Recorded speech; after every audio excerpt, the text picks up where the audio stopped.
உங்களோட சேர்ந்து ஆண்டவரை ஆராதிக்கிறது நான் ரொம்ப பாக்கியமாக நான் நினைக்கிறேன். ஸோ அருமையான பாஸ்டருக்காக, ஃபேமிலிக்காக, பாஸ்டம்மா, ஸோ எல்லாருக்காக ரொம்ப சந்தோஷம். கர்த்தர் நல்லவர். அவர் நம்மை கொண்டு பெரிய காரியங்களை கர்த்தர் செய்வார். ஸோ சாதாரணமானவர்களை கொண்டு அசாதாரணமானவைகளை செய்கிறவர் நம்முடைய கர்த்தர். பலன் உள்ளவனுக்காகிலும் பலனற்றவனுக்காகிலும் உதவிகள் செய்வது அவருக்கு லேசான காரியம். வேதம் சொல்கிறது, தம்முடைய நாமத்திற்காய் காண்பித்த அன்புள்ள பிரயாசத்திற்கு அவர் மறந்து விடுவதற்கு அவர் அநீதி உள்ள தேவன் அல்ல. ஸோ ஆண்டவருடைய சமூகத்திலே நம்ம இந்த மாதிரி நேரங்களெல்லாம் செலவிடும்போது ஆண்டவர் அதை கணக்கு வைத்திருக்கிறார். உலகத்தில் இருக்கிற மனிதர்கள் மறந்து விடுறாங்க. அப்படின்னா அவங்களால கணக்கு சரியாக வைக்க முடியாது. ஸோ கொஞ்ச நாள் ஞாபகம் வச்சுருப்பாங்க, ஒரு வாரம் ஞாபகம் வச்சுருப்பாங்க. ஆனால் நம்மளை விட பெஸ்ட்டாக யாராவது ஒருத்தர் அவங்களுக்கு உதவி செய்யும்போது சீக்கிரமாய் நம்மை மறந்து விடுகிறார்கள். ஆனால் ஆண்டவர் மட்டும் அப்படி இல்லை. வேதம் சொல்கிறது, நம்ம செய்கிற எல்லாவற்றையும் கர்த்தர் கணக்கிலே வைக்கிறவர். ஸோ இந்த நேரத்தில், இந்த இரவில் நீங்கள் ஆண்டவருடைய சமூகத்தில் இந்த தூக்கத்தை கொஞ்சம் தியாகம் பண்ணி நீங்கள் இருக்கிறத கூட ஆண்டவர் என்ன பண்ணுறார் அப்படின்னு சொன்னால், கர்த்தர் ரொம்ப கனம் பண்ணுகிறார். ஆண்டவர் அதை அவருடைய கணக்கிலே கர்த்தர் வைத்திருக்கிறார். வேதம் சொல்கிறது, கண்ணீரோடு விதைக்கிறவன் கம்பீரத்தோடு அறுப்பான். அள்ளி தூவும் விதையை சுமந்து கொண்டு போகிறவர்கள் அழுது கொண்டே போகிறார்கள். ஆனால் தாங்கள் அறுக்கிற அரிக்கட்டுகளை சந்தோஷத்தோடே திரும்பி, நான் நம்புகிறேன், இன்றைக்கு ஒருவேளை நீங்கள் கண்ணீரோடு இருக்கலாம், இன்றைக்கு ஒருவேளை நீங்கள் துக்கத்தோடு சுமந்துட்டு போகலாம். ஆனால் நிச்சயமாகவே ஒரு நாள் ஆண்டவர் உங்களை கம்பீரமாய் அறுக்க பண்ணுவார். ஆமென். அதனால் ஆண்டவருடைய சமூகத்தில் நேரத்தை செலவிடுவதற்கு ஆண்டவருடைய பிள்ளைங்க அது ஒரு பெரிய இன்வெஸ்ட்மெண்ட்டு. அது வேறு எங்கேயுமே கிடைக்காது. எப்பொழுதெல்லாம் நமக்கு நேரம் கிடைக்கிறதோ, எப்பொழுதெல்லாம் ஆண்டவருடைய சமூகத்தில் செலவு பண்ண முடியும் அப்படின்னு நினைக்கிறோமோ, அப்போல்லாம் ஆண்டவருடைய சமூகத்தில் நம்ம செலவு பண்ணிகிட்டே இருக்கணும். ஏன்னா அந்த டைம் ஆண்டவர் நம்மோட பேசுவார். வேதம் சொல்கிறது, தேவாலயத்திலே சகரியா என்கிற ஒரு தேவனுடைய மனிதன் அந்த தேவாலயத்திலே தாமதிக்கிற போது, தேவனுடைய பிரசன்னத்துக்குள்ளே தாமதிக்கிற போது வெளியே இருக்கிற ஜனங்களுக்கு அங்கே என்னமோ ஒன்று நடந்துச்சு அப்படின்னு நினைக்கிறாங்க.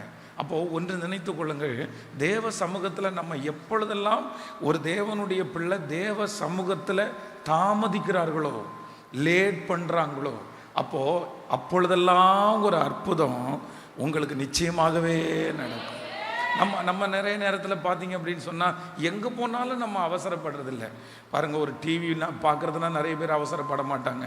ஃபோனில் யாருக்காவது ஒருத்தர் பேசிகிட்டு இருக்கிறோன்னு சொன்னால், இல்லை நான் அவசரமாக வைக்கிறேன் அப்படின்னெல்லாம் வைக்க மாட்டாங்க. ஆனால் தேவ சமூகத்திற்கு வரும்போது மட்டும் நமக்கு நிறைய நேரத்தில் நம்ம அவசரப்படுறோம். சீக்கிரமாக முடிக்க மாட்டாங்களா, இது ஏன் இவ்வளோ லேட் ஆகுது, நம்ம எந்திரிச்சு போகலாமா அப்படின்னெல்லாம் நம்ம நினைக்கிறோம். ஆனால் ஒன்று நினைத்து கொள்ளுங்கள், நீங்கள் தேவ சமூகத்திலிருந்து எழும்பி வர்றதுக்கு நீங்கள் என்ன பண்ணணும்னா, நிறைய நீங்கள் தாமதம் பண்ணணும், நீங்கள் லேட் பண்ணணும். அப்போ தான் ஆண்டவர் என்ன பண்ணுவார்னா, உங்களோட ஆண்டவர் பேசுவார்.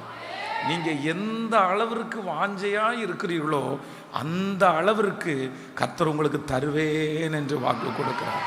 எத்தனை பேர் ஆமோதிக்கிறீங்க? அதனால் அந்த வாஞ்சையை ஆண்டவர் எதிர்பார்க்கிறார். நம்முடைய ஆசீர்வாதத்தை ஆண்டவர் எப்போவுமே ஒரு லிமிட்டில் கர்த்தர் வைக்கவே இல்லை. ஆண்டவர் ஆபிரகாமை ஆசீர்வதிக்கும் போது என்ன சொன்னார்னா, நான் வானத்து நட்சத்திரங்களை போல, அடுத்து என்ன சொன்னார் அப்படின்னு சொன்னால், கடற்கரை மணலை போல. அப்போ ஆண்டவர் சொல்லும் போதெல்லாம் எப்படி சொல்கிறார் அப்படின்னு சொன்னால், அந்த லிமிட்டேஷன் இல்லை. கடற்கரை மணலை யாராவது எண்ண முடியுமா? வானத்து நட்சத்திரத்தை எண்ண முடியுமா? அப்போ ஆண்டவர் பெருக பண்ணுவேன்னு சொன்னது நமக்கு ஆண்டவர் தரப்போகிற லிமிட்டேஷன் நம்முடைய கையில் தான் இருக்குது. நீங்கள் எனக்கு போதும் ஆண்டவரே, எனக்கு முடியல ஆண்டவரே, எனக்கு இந்த போராட்டம்லாம் தாங்க முடியல, எனக்கு ஆசீர்வதிக்கிறதுக்கு விருப்பம் இல்லை அப்படின்னு சொன்னால் மட்டும்தான் தடைபடும். ஒரு தேவனுடைய பிள்ளைய ஆண்டவர் ஆசீர்வதிக்கணும்னு நினைச்சாருன்னா அந்த ஆசீர்வாதத்திற்கு லிமிட்டேஷனே இல்லை. நீங்கள் முன்னாடி எல்லாம் நிறைய திருச்சபைகளில் பார்த்தீங்க அப்படின்னா தட்டி தட்டியாக வச்சுருப்பாங்க. அப்படின்னா செவர் 2 பக்கமும் கட்ட மாட்டாங்க. ஏன் நீங்கள் 2 பக்கம் செவர் கட்டலைன்னு கேட்டால் ஒன்றே ஒன்று மட்டும் சொல்லுவாங்க, ஜனங்கள் அப்படியே வந்துட்டே இருப்பாங்க. அப்படின்னா அவங்களுடைய தரிசனம் என்ன அப்படின்னா, வலதுபுறத்திலும் இடதுபுறத்திலும் நீ இடம் கொண்டு பெருகுவாய். நான் இந்த பலிபீடத்திலிருந்து இந்த இரவில் நான் உங்களை ஆசீர்வதிக்கிறேன். ஆண்டவர் நீங்கள் நினைக்கிறது இல்லை, உங்கள் குடும்பத்தில் உங்களை குறித்து நினைக்கிறது இல்லை. வேதம் சொல்கிறது, நீ அறியாததும் உனக்கு எட்டாததுமான பெரிய காரியத்தை உனக்கு நான் செய்வேன் என்று கர்த்தர் வாக்கு கொடுக்கிறார். உங்கள் மேலே உங்களுக்கு ஒரு திட்டம் இல்லாமல் இருக்கலாம், உங்கள் ஃபேமிலியில் உள்ள யாருக்குமே திட்டம் இல்லாமல் இருக்கலாம். ஆனால் நான் நம்புகிறேன், உங்கள் மேலேயும் என் மேலேயும் ஆண்டவருக்கு ஒரு பெரிய திட்டம் இருக்கிறது. நான் ஸ்கூலில் படிக்கும்போது பார்த்தீங்கன்னா, இந்த டீச்சர்ஸ் எப்போவுமே அந்த கிளாஸ் முடியும் போது, அந்த படிப்பு முடியும் போது எழுப்பி விட்டு கேட்பாங்க, நீங்கள் என்ன ஆக போகிறீங்கன்னு கேட்பாங்க. நீங்கள் என்ன அப்போ இந்த ஃப்ரண்ட் லைனில் இருக்கிற பசங்கள்லாம் எழுப்பி நின்று ஒவ்வொருத்தனும் ஒவ்வொன்றும் சொல்லுவான். நான் டாக்டர் ஆவேன், நான் இன்ஜினியர் ஆவேன், நான் எங்கள் அப்பாவுடைய வேலையை செல்வேன் அப்படின்னு நிறைய பேர் சொல்லுவாங்க. நான் லாஸ்ட் லைனில் உட்காண்டிருப்பேன். நான் தான் ஃபெயிலான ஸ்டூடெண்ட் ஆயிடுச்சேன். அப்போ எனக்கு என்ன தோணும் அப்படின்னா, நமக்கு என்ன சொல்கிறதுன்றது தெரியாது. இன்னொன்று, நம்ம வாயை திறந்து சொன்னால் கூட அந்த டீச்சர் என்ன பண்ண மாட்டாங்க, நம்ப மாட்டாங்க. ஆனாலும் எழுமி நின்று எல்லாரும் ஒன்று சொல்கிறாங்களே, நம்மளும் ஒன்று சொல்லுவோம் அப்படின்னு வாயை திறந்து சொன்னால் அங்கேருந்து டீச்சர் நீயா. அப்போது எல்லாருமே என்ன பண்ணாங்க அப்படின்னு சொன்னால், என் மேலே முதல்ல எனக்கு திட்டமே இல்லை, ஆனால் மற்றவங்களுக்கு ஒரு திட்டத்தை சொன்னால் கூட அவங்க நம்புகிற அளவுக்கு என்னுடைய வாழ்க்கையோ என்னுடைய தோற்றமோ இல்லை. ஆனால் நான் நம்புகிறேன், என்னை குறித்து ஆண்டவர் ஒரு பெரிய திட்டத்தை கர்த்தர் வைத்திருந்தார். இன்றைக்கு இந்த சத்தத்தை கேட்டுக்கொண்டிருக்கிற நீங்கள் எந்த திட்டமும் இல்லாமல் நீங்கள் கேட்டுட்டு இருக்கலாம். எனக்கு வாழ்கிறதுக்கு கூட தெரியல பாஸ்டர், என் பிள்ளைக்கு வாழ்கிறதுக்கு கூட தெரியல, அவன் வாழ்வானா, அவன் நிற்பானா, சமுதாயத்தில் ஏதாவது கொஞ்சமாவது அவனால் சாதிக்க முடியுமா அப்படின்ற ஒரு பெரிய கேள்விக்குறியோடு இந்த ஜெபத்தில் இருக்கலாம். ஆனால் நான் நம்மளும் அல்ல, கர்த்தர் இந்த சத்தத்தை கேட்குற நிறைய பேர் மேலே ஆண்டவர் வைத்திருக்கிற திட்டம் யாருக்கும் தெரியாது, சுத்தி இருக்கிற நிறைய பேருக்கு தெரியாது. ஆனா கர்த்தருடைய வருகை தாமதிக்குமானால் சீக்கிரமா ஆண்டவர் அநேகருக்கு முன்பாக உங்களை சாட்சியாய் கர்த்தர் நிறுத்துவார். வெட்கப்பட்ட இடத்துல கர்த்தர் சாட்சியாய் நிறுத்துவார். நீங்கள் தலை குனிந்த இடத்துல ஆண்டவர் உங்களை சாட்சியாய் நிறுத்துவார். நீங்க அறியாத உயரத்துல ஆண்டவர் என்னை கொண்டு போய் வைக்க வல்லவர். ஹல்லேலூயா. இன்னைக்கு இருக்கிற நிலைமையை நம்ம பார்க்கவே கூடாது. சில நேரத்தில் ஆண்டவருடைய பிள்ளைகள் இன்றைக்கு இருக்கிற நிலைமையை பார்த்து நம்ம இன்னைக்கு இப்படி உட்காந்துருக்கோமே, 10 வருஷம் தாண்டி எப்படி உட்காந்துருப்போம், 10 வருஷத்துக்கு முன்னாடி இப்படி தானே உட்காந்துருப்போம். ஆனால் நான் நம்புகிறேன், ஆண்டவர் உங்களை உயர்த்தணும்னு நினச்சிட்டாருன்னா 24 மணி நேரத்துக்குள்ள 24 ஹவர்ஸுக்குள்ள உங்க தலையை உயர்த்துறதற்கு கர்த்தர் வல்லவராய் இருக்கிறார். ஹல்லேலூயா. ரூத்தை குறித்து வேதம் சொல்லுது, அவள் ஒரு நாள் நைட்டுக்கு முன்னாடி அந்த வயல்வெளிக்கு போகும்போது எப்படி போறா அப்படின்னா பிச்சைக்காரியா போறா. வேதம் சொல்லுது, எதிர்காலம்னா என்னன்னே தெரியாது. தன்னுடைய கணவனார் இறந்தாச்சு, இளம் வயதிலே விதவை ஆனார்கள். தன்னை கூட்டிட்டு வந்த மாமியார் சொல்றாங்க, எப்பா உனக்கு நான் புருஷனை தர முடியும், என்னால ஒண்ணுமே பண்ண முடியாது. அந்நிய தேசத்திலிருந்து அவ வந்தவள். யாருமே அடுத்த தேசத்திலிருந்து வர்றவங்களை அந்த நாள் ஏற்றுக்கொள்வதே இல்லை. அந்த ரூத்தை ஆசீர்வதிக்கப்படுவதற்கு 0% தான், எந்த வாய்ப்புமே இல்லை, எந்த வாய்ப்புமே இல்லை. ஆனா வேதம் சொல்லுகிறது, எதேர்ச்சையாய் அவள் போய் பொறுக்கிறதற்கான போன அந்த நிலம் போவாசுடையதா இருந்தது. 24 மணி நேரத்துக்குள்ள பிச்சைக்காரியா போன ஒருத்திய கர்த்தர் அந்த தோட்டத்திற்கு ஓனராகவே மாத்தினாரு. நான் நம்புறேன், ஆண்டவர் மட்டும் நினைச்சாருன்னா, கர்த்தருடைய கரம் உங்களுக்கு நேரா வந்துச்சுன்னா, இந்த நிலைமை இந்த மாதம் முடிகிறதற்குள்ள மாறும், இந்த வருடம் முடிகிறதற்குள்ள மாறும். இத்தனை நாட்களும் நீங்கள் கண்ணீரோடு விதைத்ததை கர்த்தர் கம்பீரமாய் அறுக்க பண்ணுவார். இந்த இரவு ஜெபம் முடிய முடிய இந்த சத்தத்தை கேட்கிற நிறைய பேருக்கு அற்புதம் நடக்க போகிறது. இந்த ஜெபங்கள் முடியும் போது நம்முடைய திருச்சபையில் ஒரு எழுப்புதல் வரப்போகிறது. நம்முடைய குடும்பத்தில் ஒரு எழுப்புதல் வரப்போகிறது. நம்முடைய தேவன் அவர் ஜெபத்தை கேட்கிற தேவன். அல்லேலூயா. அப்போ நம்ம மேல ஆண்டவர் வச்சிருக்கிற திட்டம் எப்போ உயிர் கொடுக்க முடியும் அப்படின்னு சொன்னா, என்னுடைய கை மட்டும் அடிச்சுட்டே இருந்துச்சுன்னா அதுக்கு உயிர் வராது. எப்படி பண்ணணும் அப்படின்னா, என்னுடைய வாழ்க்கை, என்னுடைய தாளந்து எல்லாத்தையும் அவருடைய கரத்துல நம்ம கொடுக்கணும். அவருடைய கரத்துல கொடுத்தோமே ஆனால் நான் நம்புறேன் அது மிகப்பெரிய வெற்றியாய் அமையும். அதனால நீங்களாகவே முயற்சி எடுக்காதீங்க, நீங்களாகவே எல்லாத்தையும் செய்யாதீங்க. நிறைய பேர் நம்ம என்ன பண்ணுவோம்னா, நம்மளே ஓடிட்டே இருப்போம், நம்மளே பிரயாசம் எடுத்துட்டே இருப்போம். ஆனால் அப்படி அல்ல. நீங்கள் ஒரு தீர்மானம் எடுக்கணும். இனி என்னுடைய வாழ்க்கை, என்னுடைய ஊழியம், என்னுடைய வேலை நான் மட்டும் அல்ல, என்னை நடத்துகிற தேவனும் என்னோடு கூட இருக்கிறார். ஒரே அப்போ ஆண்டவருடைய திட்டம் எப்படி நிறைவேறும் அப்படின்னு சொன்னா, யார் தேவனுடைய சமூகத்தில் ஆண்டவருடைய பிரசன்னத்துக்குள்ள நீங்க போறீங்களோ அவர்கள் மூலமா தான் ஆண்டவருடைய திட்டத்தை கர்த்தர் நிறைவேற்ற முடியும். அப்படின்னா ஆண்டவரிடத்துல வருகிற வரைக்கும் எங்க ஓடினாலும், அப்படின்னா பர்சனலா நம்ம கூட்டத்தோட சேர்ந்து நம்ம ஜெபம் பண்ணுவோம், 4 பேர் சேரும்போது ஜெபம் பண்ணுவோம், அப்புறம் ஆராதனையில் ஜெபம் பண்ணுவோம். அது இல்லை. ஆண்டவரை உங்களுக்கு எப்படி தெரியணும் அப்படின்னு சொன்னா, பர்சனலா தெரியணும், நேருக்கு நேர் தெரியணும். வேதம் சொல்லுகிறது, ஏலியின் பிள்ளைகள் எங்க இருந்தாங்கன்னா தேவ ஆலயத்துல தான் இருந்தாங்க. அந்த தேவாலயத்தில் தன்னுடைய தகப்பனார் அந்த தேவாலயத்தில் முக்கியமான ஒரு பர்சன். அப்படின்னா அந்த தேவாலயத்தில் பலி செலுத்துகிற இடம் தெரியும், அந்த தேவாலயத்தில் என்னென்ன எங்கே இருக்குது, கதவு எங்கே இருக்குது, யார் வருவாங்க, எல்லாமே அவங்களுக்கு தெரியும். ஆனால் வேதம் சொல்லுது, அவர்கள் தேவனை என்ன பண்ணலை அப்படின்னா அறியவே இல்லை. இந்த சத்தத்தை கேட்குற வாலிப தம்பியாக இருக்கலாம், தங்கச்சியாக இருக்கலாம், சர்ச்சில் எல்லாம் உங்களுக்கு தெரியலாம், பாஸ்டர் தெரியலாம், சுற்றி இருக்கிறவங்க நிறைய பேரை தெரியலாம், என்ன நடக்குதுன்னு தெரியலாம், இன்னைக்கு பாட்டு பாடுவாங்க, இன்னைக்கு பிரசங்கம் பண்ணுவாங்க. அதல்ல, உங்களுக்கு யாரை தெரியணும் அப்படின்னு சொன்னால் தேவனை பர்சனலாக தெரியணும். இந்த உலகத்தில் ஜீசஸை பிடிக்குமா அப்படின்னு கேட்டால், உலகத்தில் இருக்கிற எல்லாருமே என்ன பண்ணுவாங்கன்னா, எனக்கு ஜீசஸை பிடிக்கும்னு சொல்லுவாங்க. ஜீசஸை எல்லாருக்கும் பிடிக்கும், ஜீசஸை எல்லாருக்குமே தெரியும். ஆனால் உண்மை என்ன அப்படின்னா, ஜீசஸ் யாருக்கு அவரை பர்சனலாக தெரியுமோ அவர்கள் தான் உண்மையிலே ஆசீர்வதிக்கப்பட்டவர்கள்.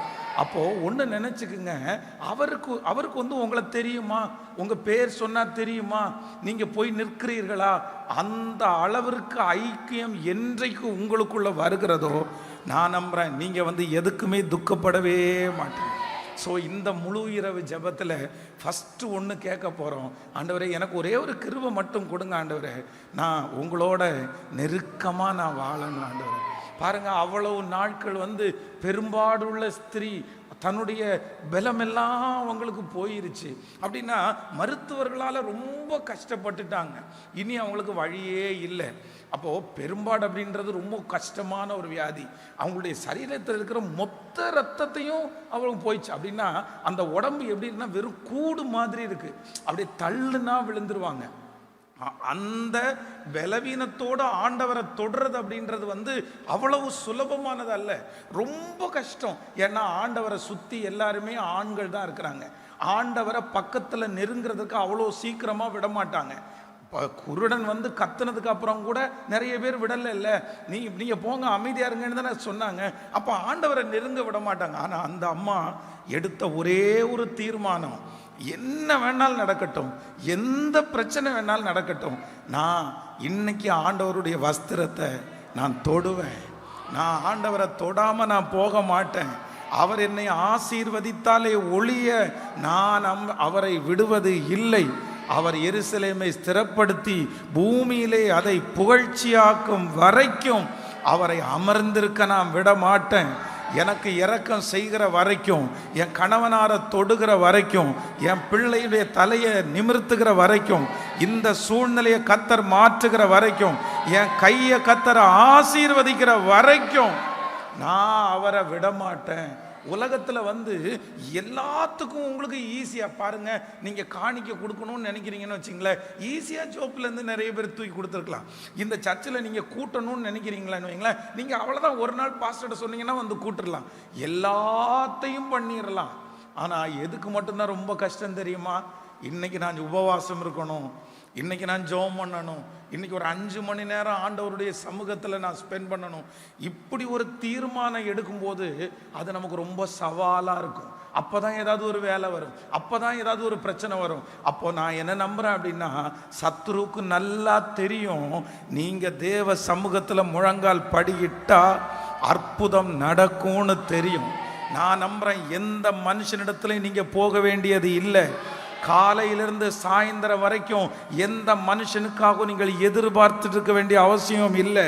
கர்த்தர் நினைச்சாருன்னா எகிப்தின் சம்பாத்தியம், எத்தியோப்பியாவின் வர்த்தக லாபம், நெடிய ஆட்களாகிய சபையரின் வர்த்தக லாபம் தாண்டி உன்னிடத்திற்கு வந்து உன்னுடையதாகும் என்று கர்த்தர் சொல்லுகிறார்.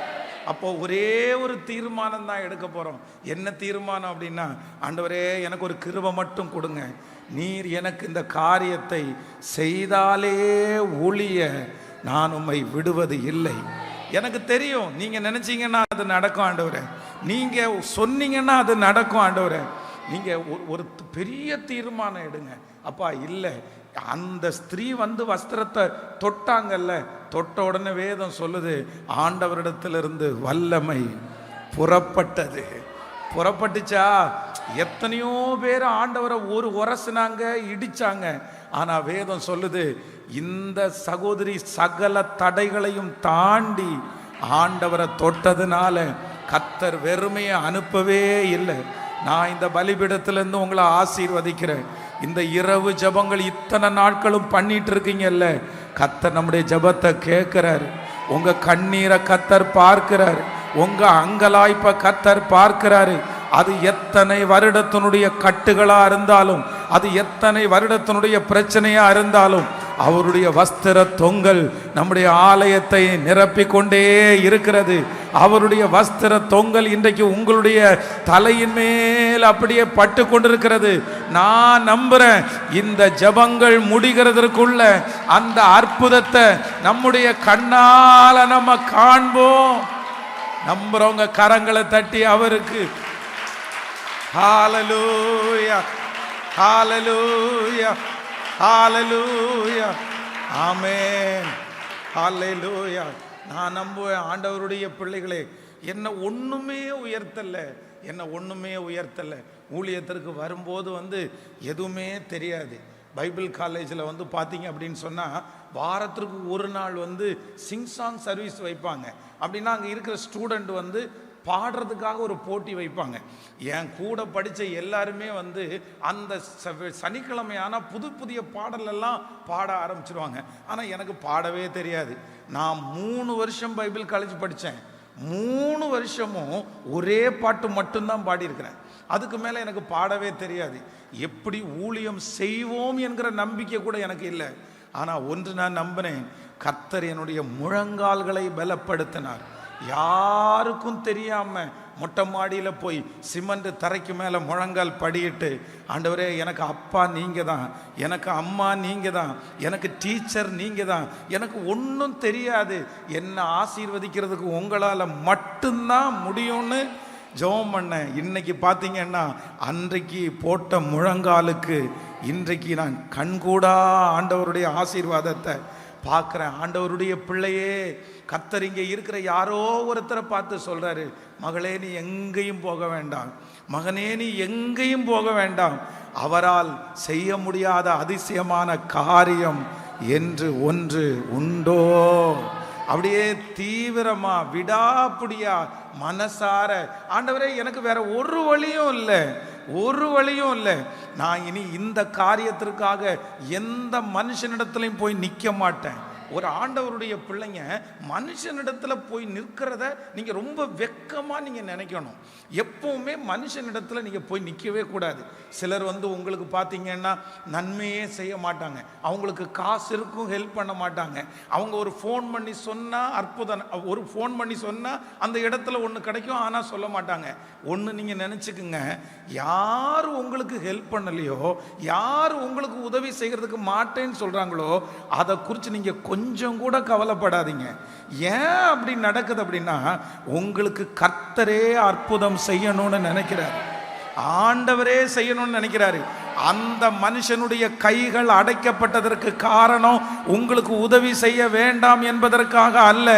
நான் நம்புறேன், கர்த்தர் உங்களுக்கு உதவி செய்யணும்ன்றதுக்காக தான் அந்த மனுஷனுடைய வாசல்கள் அடைக்கப்பட்டிருக்கிறது.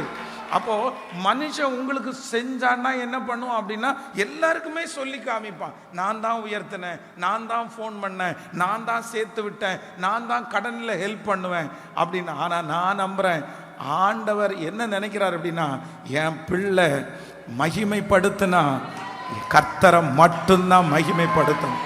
நான் நம்புறேன், ஆண்டவரே உங்களை ஆசீர்வதிக்க போறாரு, கர்த்தரே உங்களை ஆசீர்வதிக்க போறாரு.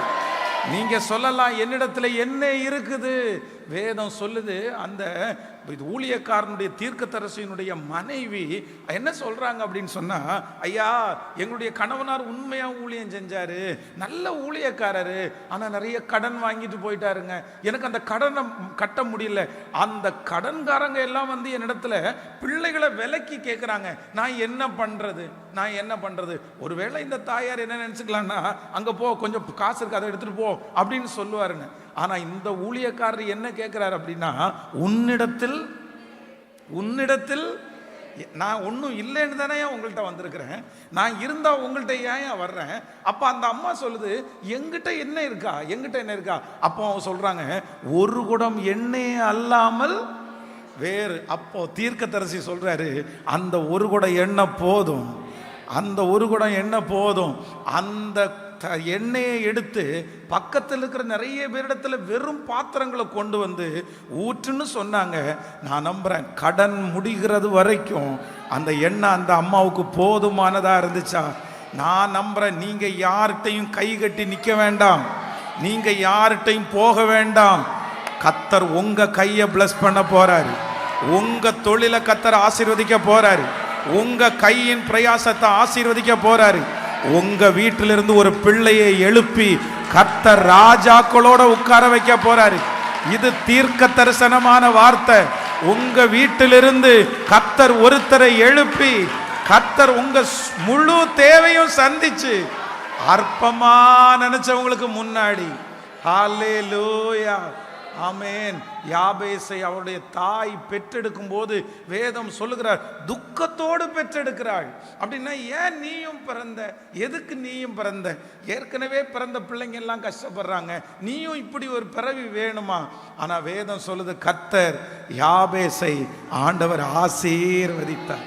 இங்கே இருக்கிற ஒவ்வொரு வாலிப தம்பிகளுக்காய் நான் ஜெபத்தோட இந்த பலிபீடத்தில் நிற்கிறேன். உன்னை கொண்டு கர்த்தர் பெரிய காரியத்தை செய்வார், உன்னை கொண்டு கர்த்தர் ராஜ்யங்களை அசைப்பார், உன்னை கொண்டு கர்த்தர் அநேக நாடுகளை கர்த்தர் சந்திப்பார்.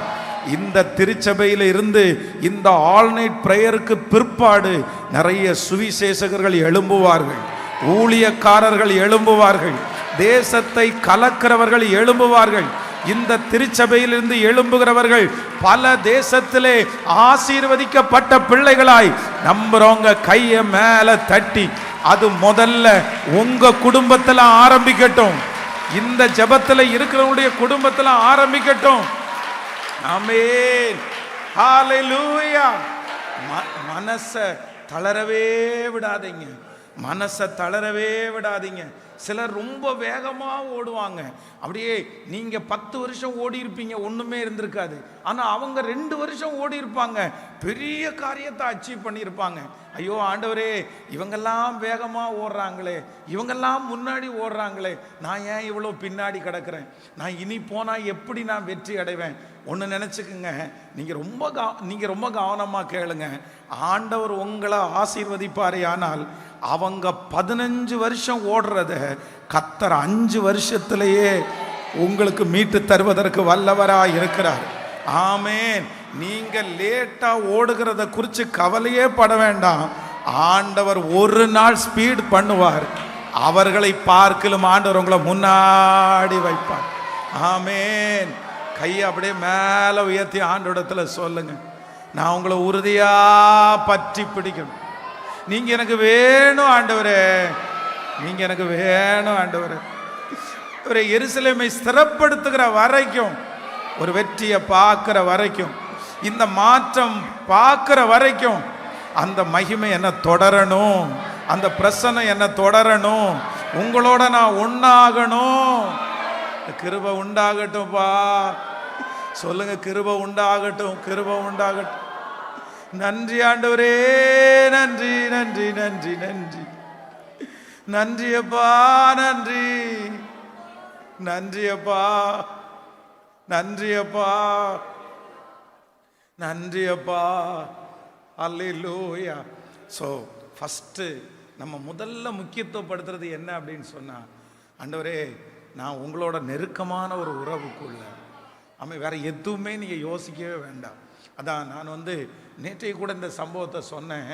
ஒரு பைபிள் காலேஜில் இருக்கிற ஸ்டூடெண்ட் எல்லாருமே ஒரு ஜான் வெஸ்லி என்கிற ஒரு பெரிய தேவ மனுஷன். அந்த தேவ மனுஷன் நிறைய மரித்தவர்களை கூட கர்த்தர் அவர் மூலமாக உயிரோட ஆண்டவர் எழுப்பி இருக்கிறார்.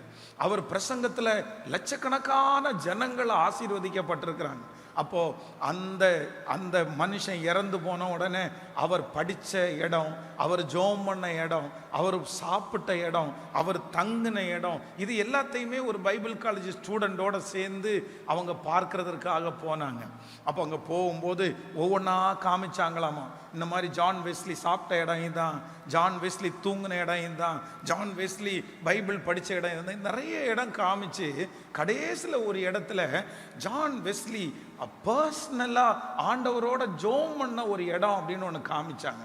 ஜான் வெஸ்லி இருந்த ஊர் ரொம்ப குளிர் பிரதேசம். அதனால ஒரு டேபிள் போட்டு அந்த டேபிளுக்கு கீழே இந்த மாதிரி ஒரு மேட்டு, அந்த மேட்டை போய் பார்த்தா அந்த மேட்டில் 2 குழி இருந்துச்சாமா.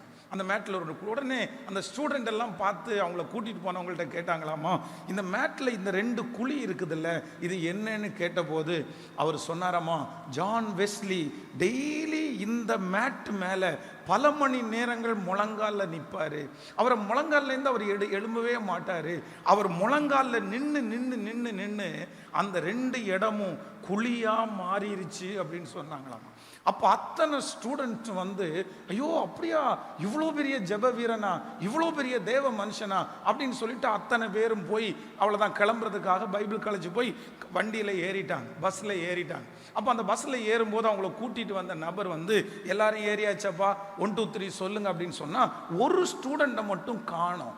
என்னடா இது ஒரு ஸ்டூடெண்ட்டை காணோம் அப்படின்னு சொல்லி எல்லா இடத்துலையும் தேடி கடைசியில் அந்த சத்தத்தை அங்கே போய் பார்த்தா அந்த பைபிள் காலேஜ் ஸ்டூடெண்ட்டில் ஒரு ஸ்டூடெண்ட் தன்னுடைய 2 முழங்கால்களையும் அந்த ஜான் வெஸ்லி ஜோம் அந்த முழங்கால் படிட்டார் பாருங்க, அந்த குழிக்கு மேலே அவனுடைய முழங்காலை வச்சு கையை மேலே தூக்கி அகைன் லார்ட், மீண்டும் ஒரு விசை கர்த்தாவே, ஒரு ஜான் வெஸ்லியை நம்புனீங்கல்ல, இன்னொரு ஜான் வெஸ்லி உனக்கு இருக்காங்க, ஒரு ஜான் வெஸ்லியினுடைய காலம் முடிஞ்சிருச்சு, அடுத்து ஒரு ஜான் வெஸ்லி நான் இருக்கிறேன், என்ன நம்புங்க என்ன நம்புங்கன்னு அகைன் லார்ட், மீண்டும் ஒரு விசை மீண்டும் ஒரு விசை அப்படின்னு முழங்கால் படிட்டு அந்த வாலிபன் கத்துறான். அப்படியே கண்ணில் தார தாரையா கண்ணீர் ஊற்றுது. ரொம்ப நேரம் தாண்டி அவரை கூட்டிட்டு போனவர், எப்பா எந்திரிப்பா டைம் ஆயிடுச்சு, எல்லாருமே உனக்காக தான் வெயிட் பண்றாங்க அப்படின்னு சொல்லி வலுக்கட்டாயமா அவனை கூட்டிட்டு போறாங்க. ஆனாலும் அந்த பையன் அந்த ஜெபத்தை விடவே இல்லை. அகைன் லார்ட், இன்னொரு ஜான் வெஸ்லி உண்டு, என்ன அந்த மாதிரி நீங்க நம்ப முடியும், அந்த மாதிரி நம்ப முடியும்னு தொடர்ந்து ஜெபித்து கொண்டே இருந்தான். திடீரென்று ஒரு நாள் அவனை கர்த்தர் பயன்படுத்த ஆரம்பித்தார். அவர்தான் அமெரிக்காவில் பில்லி கிரஹாம் என்கிற ஒரு மிகப்பெரிய தேவனுடைய மனுஷன்.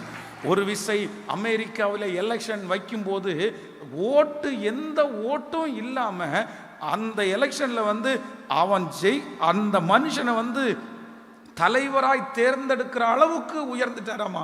அவர் சொன்னாராம், இல்லை இல்லை, நான் இந்த வேலையை விட பெரிய வேலையை செய்கிறேன் அப்படின்னு சொல்லி லட்சக்கணக்கான ஜனங்களை தேவனுக்குள்ளே நடத்தின தேவ மனிதன்.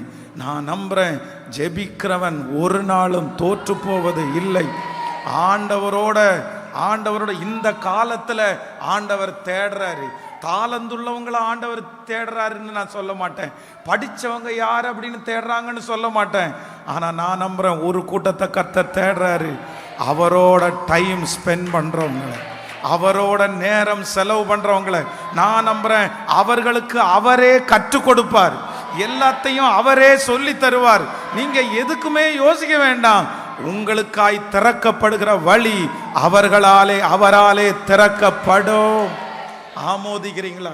ஸோ ஒரே ஒரு தீர்மானம் மட்டும் எடுப்போம். என்ன அப்படின்னா, ஆண்டவரே, இனி நான் உங்களை என்ன பண்ண மாட்டேன்னா விடப்போவது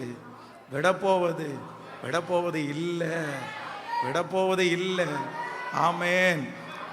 ரொம்ப அழகான ஒரு பாடல் நம்புங்கப்பா என்ன ஆராதிப்பேனும்,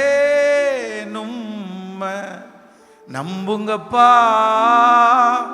என்ன ஆராதிப்பே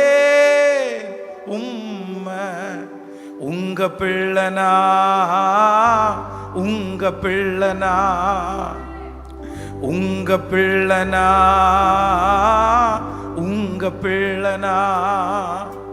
நானும் பார்க்கணும், சத்தம் கேட்கணும், நீங்க ஆற்றணும், தேற்றணும், காயம் கட்டணும். பெரும் சேனை கூட்டம் ஒன்றை முன் நிறுத்தணும். சேரும் சேனை கூட்டம் ஒன்றை முன் நிறுத்தணும். நம்புங்கப்பா என்ன ஆராதிப்பே உம்மை. ரெண்டு கைய மேல உயர்த்தி சொல்லுங்க பார்க்கலாம். நம்புங்கப்பா என்ன ஆராதிப்பே உம்மை. திரும்ப திரும்ப கைய மேல உயர்த்தி, உங்க பிள்ளனா உங்க பிள்ளனா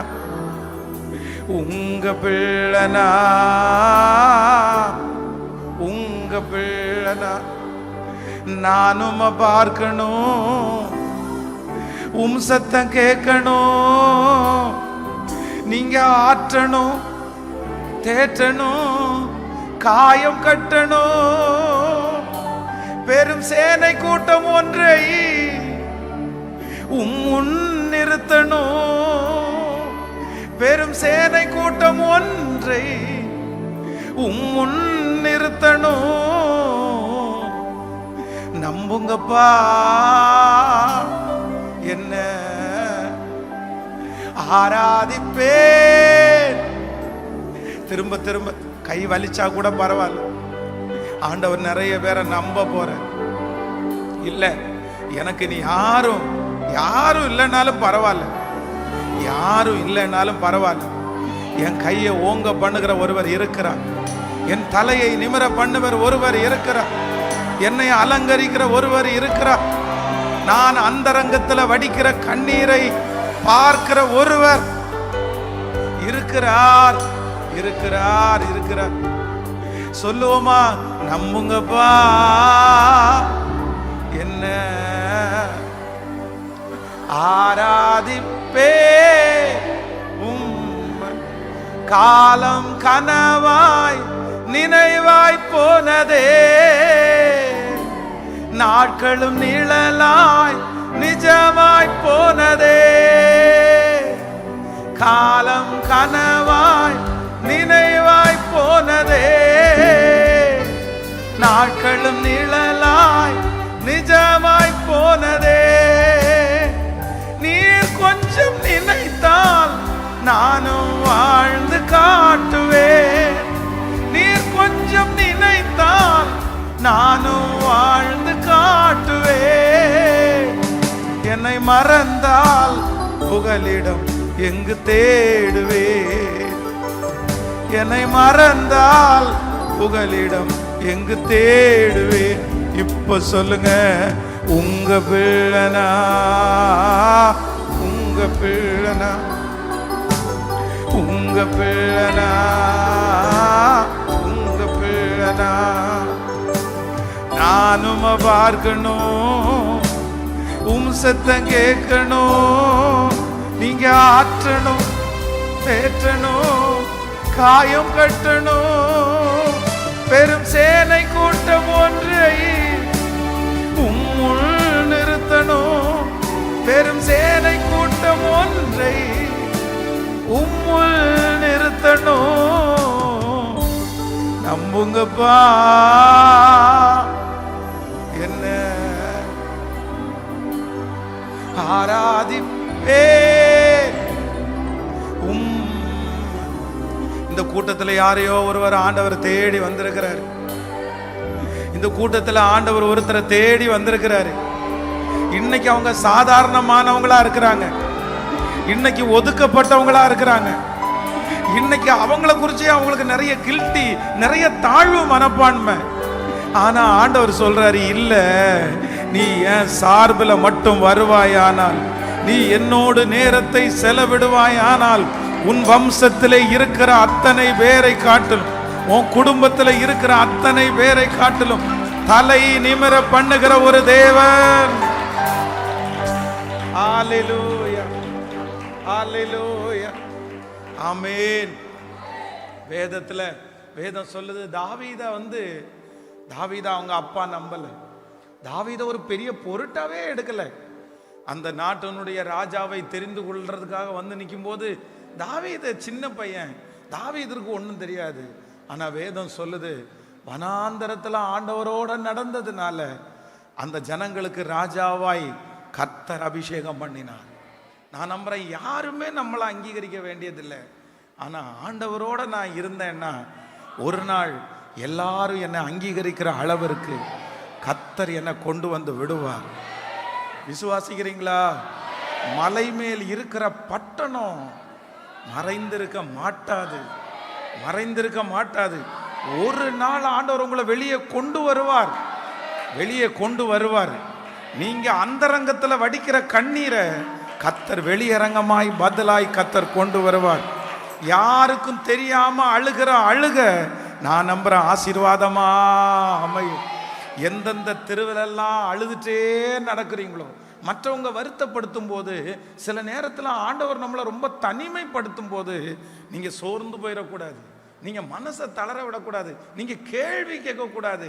அந்த நேரத்தில் நீங்க என்ன பண்ணணும் அப்படின்னு சொன்னா, ஓடி போய் ஆண்டவரை இருக்க பிடிச்சுக்கணும். இன்னைக்கு நிறைய பேர் ஊழியத்துக்கு வர்றதுக்கு கூட இன்ட்ரெஸ்டாக இருக்காங்க. ஆனால் ஊழியத்திற்காக இந்த சத்தத்தை கேட்குற ஏதாவது ஒரு தம்பி தங்கச்சி, நீ ஊழியத்திற்கு வரணும்னு நீ நினச்சேன்னா நான் சொல்கிறேன், உன்னை கைத்தட்டி நான் வரவே இருக்கிறேன். நீ ரொம்ப நல்ல வேலைக்கு வர்ற, பெரிய வேலைக்கு வர்ற.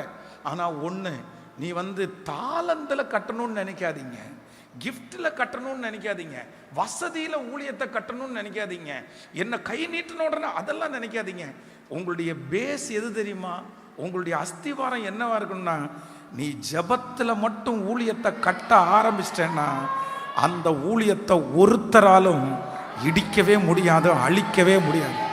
ஆனால் ஜெபத்தில் கட்டாத ஊழியம் வெளியில பார்த்தா பிரம்மாண்டமா தெரியலாம், ஆனால் அது எத்தனை நாள் நிற்கும்னு நமக்கு கண்டிப்பா தெரியாது. உங்க வீட்டை ஜெபத்துல கட்டி பாருங்க, உங்க வேலையை ஜெபத்துல கட்டி பாருங்க. நான் நம்புறேன், நீங்க தனியா ஓடுறதற்கும் ஜெபத்தோட ஓடுறதற்கும் நிறைய வித்தியாசம் இருக்குது, நிறைய வித்தியாசம் இருக்குது. உன்னுடைய ஆயுதம் மழுங்கலா இருக்க நீ அதிக பிரயோகத்தை பயன்படுத்த வேண்டியதா இருக்கும். ஆனா உங்க ஆயுதம் மட்டும் ஷார்ப் ஆயிடுச்சுன்னா நீங்க ரொம்ப ஸ்ட்ரென்தன் பண்ண வேண்டிய அவசியமே இல்லை, அது பாட்டுக்கு தன்னை போலவே நடந்துடும். ஆமோதிக்கிறீர்களா? ஸோ நம்பர் 1, ஃபஸ்ட்டு இந்த ஆல் நைட் ப்ரேயரில் ஆண்டவர் இங்கே இருக்கிற ஒரு சிலரை பார்த்து தெளிவாக முகத்துக்கு முகம் பார்த்து சொல்கிறாரு, நீ எதை குறிச்சும் கவலைப்பட வேண்டாம், நீ என் கருத்தில் அடங்கி இருந்தால் போதும், நீ என் சார்பில் நின்னா போதும், நீ டைம் ஸ்பெண்ட் பண்ணால் போதும், எல்லாத்தையும் நானே சொல்லி தருவேன், எல்லா பாதையும் நானே கடக்க பண்ணுவேன், இப்பொழுது கடினமா இருக்கிற அத்தனையும் எனக்கு லகுவாய் மாறப்போகுது. ஒரு விசை கூட கைய மேல உயர்த்தி நம்புங்கப்பா, என்ன சொல்லுவோம், ஆராதிப்பே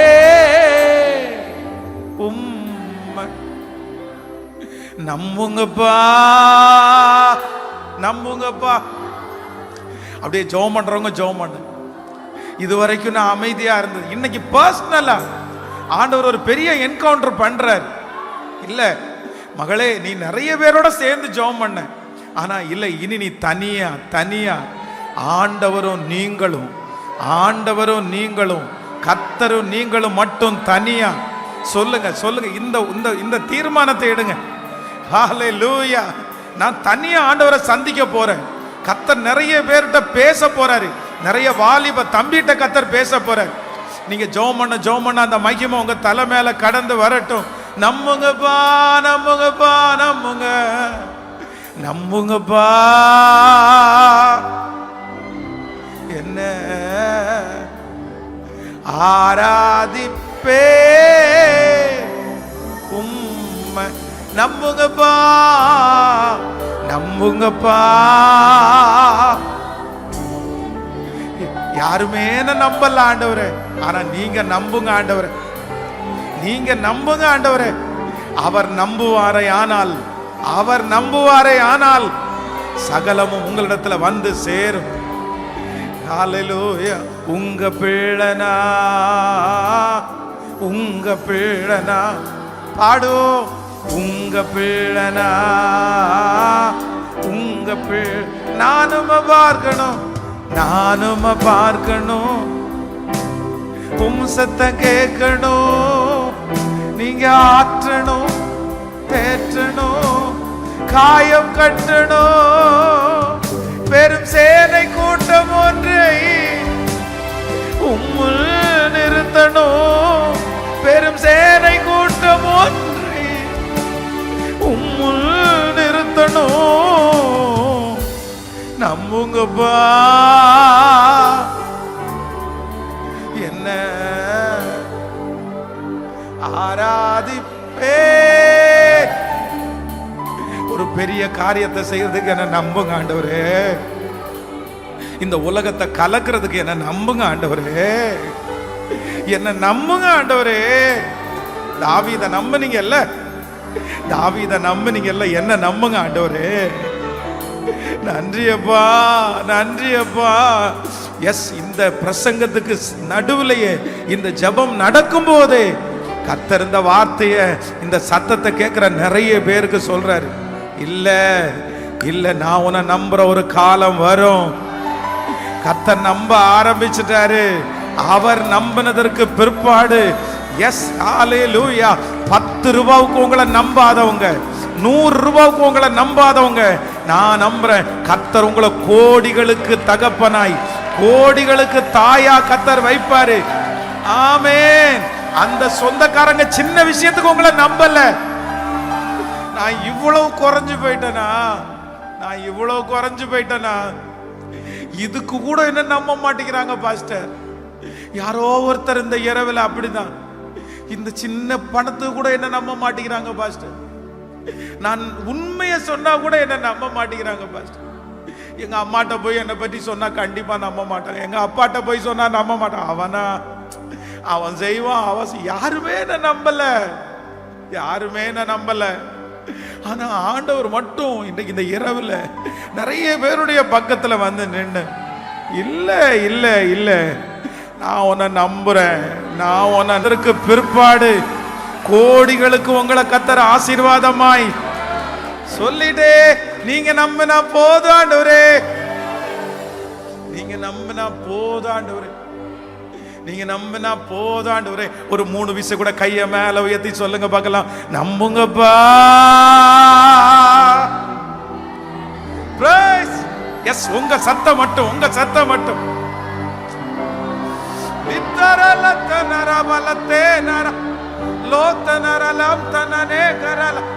நம்புங்கப்பா.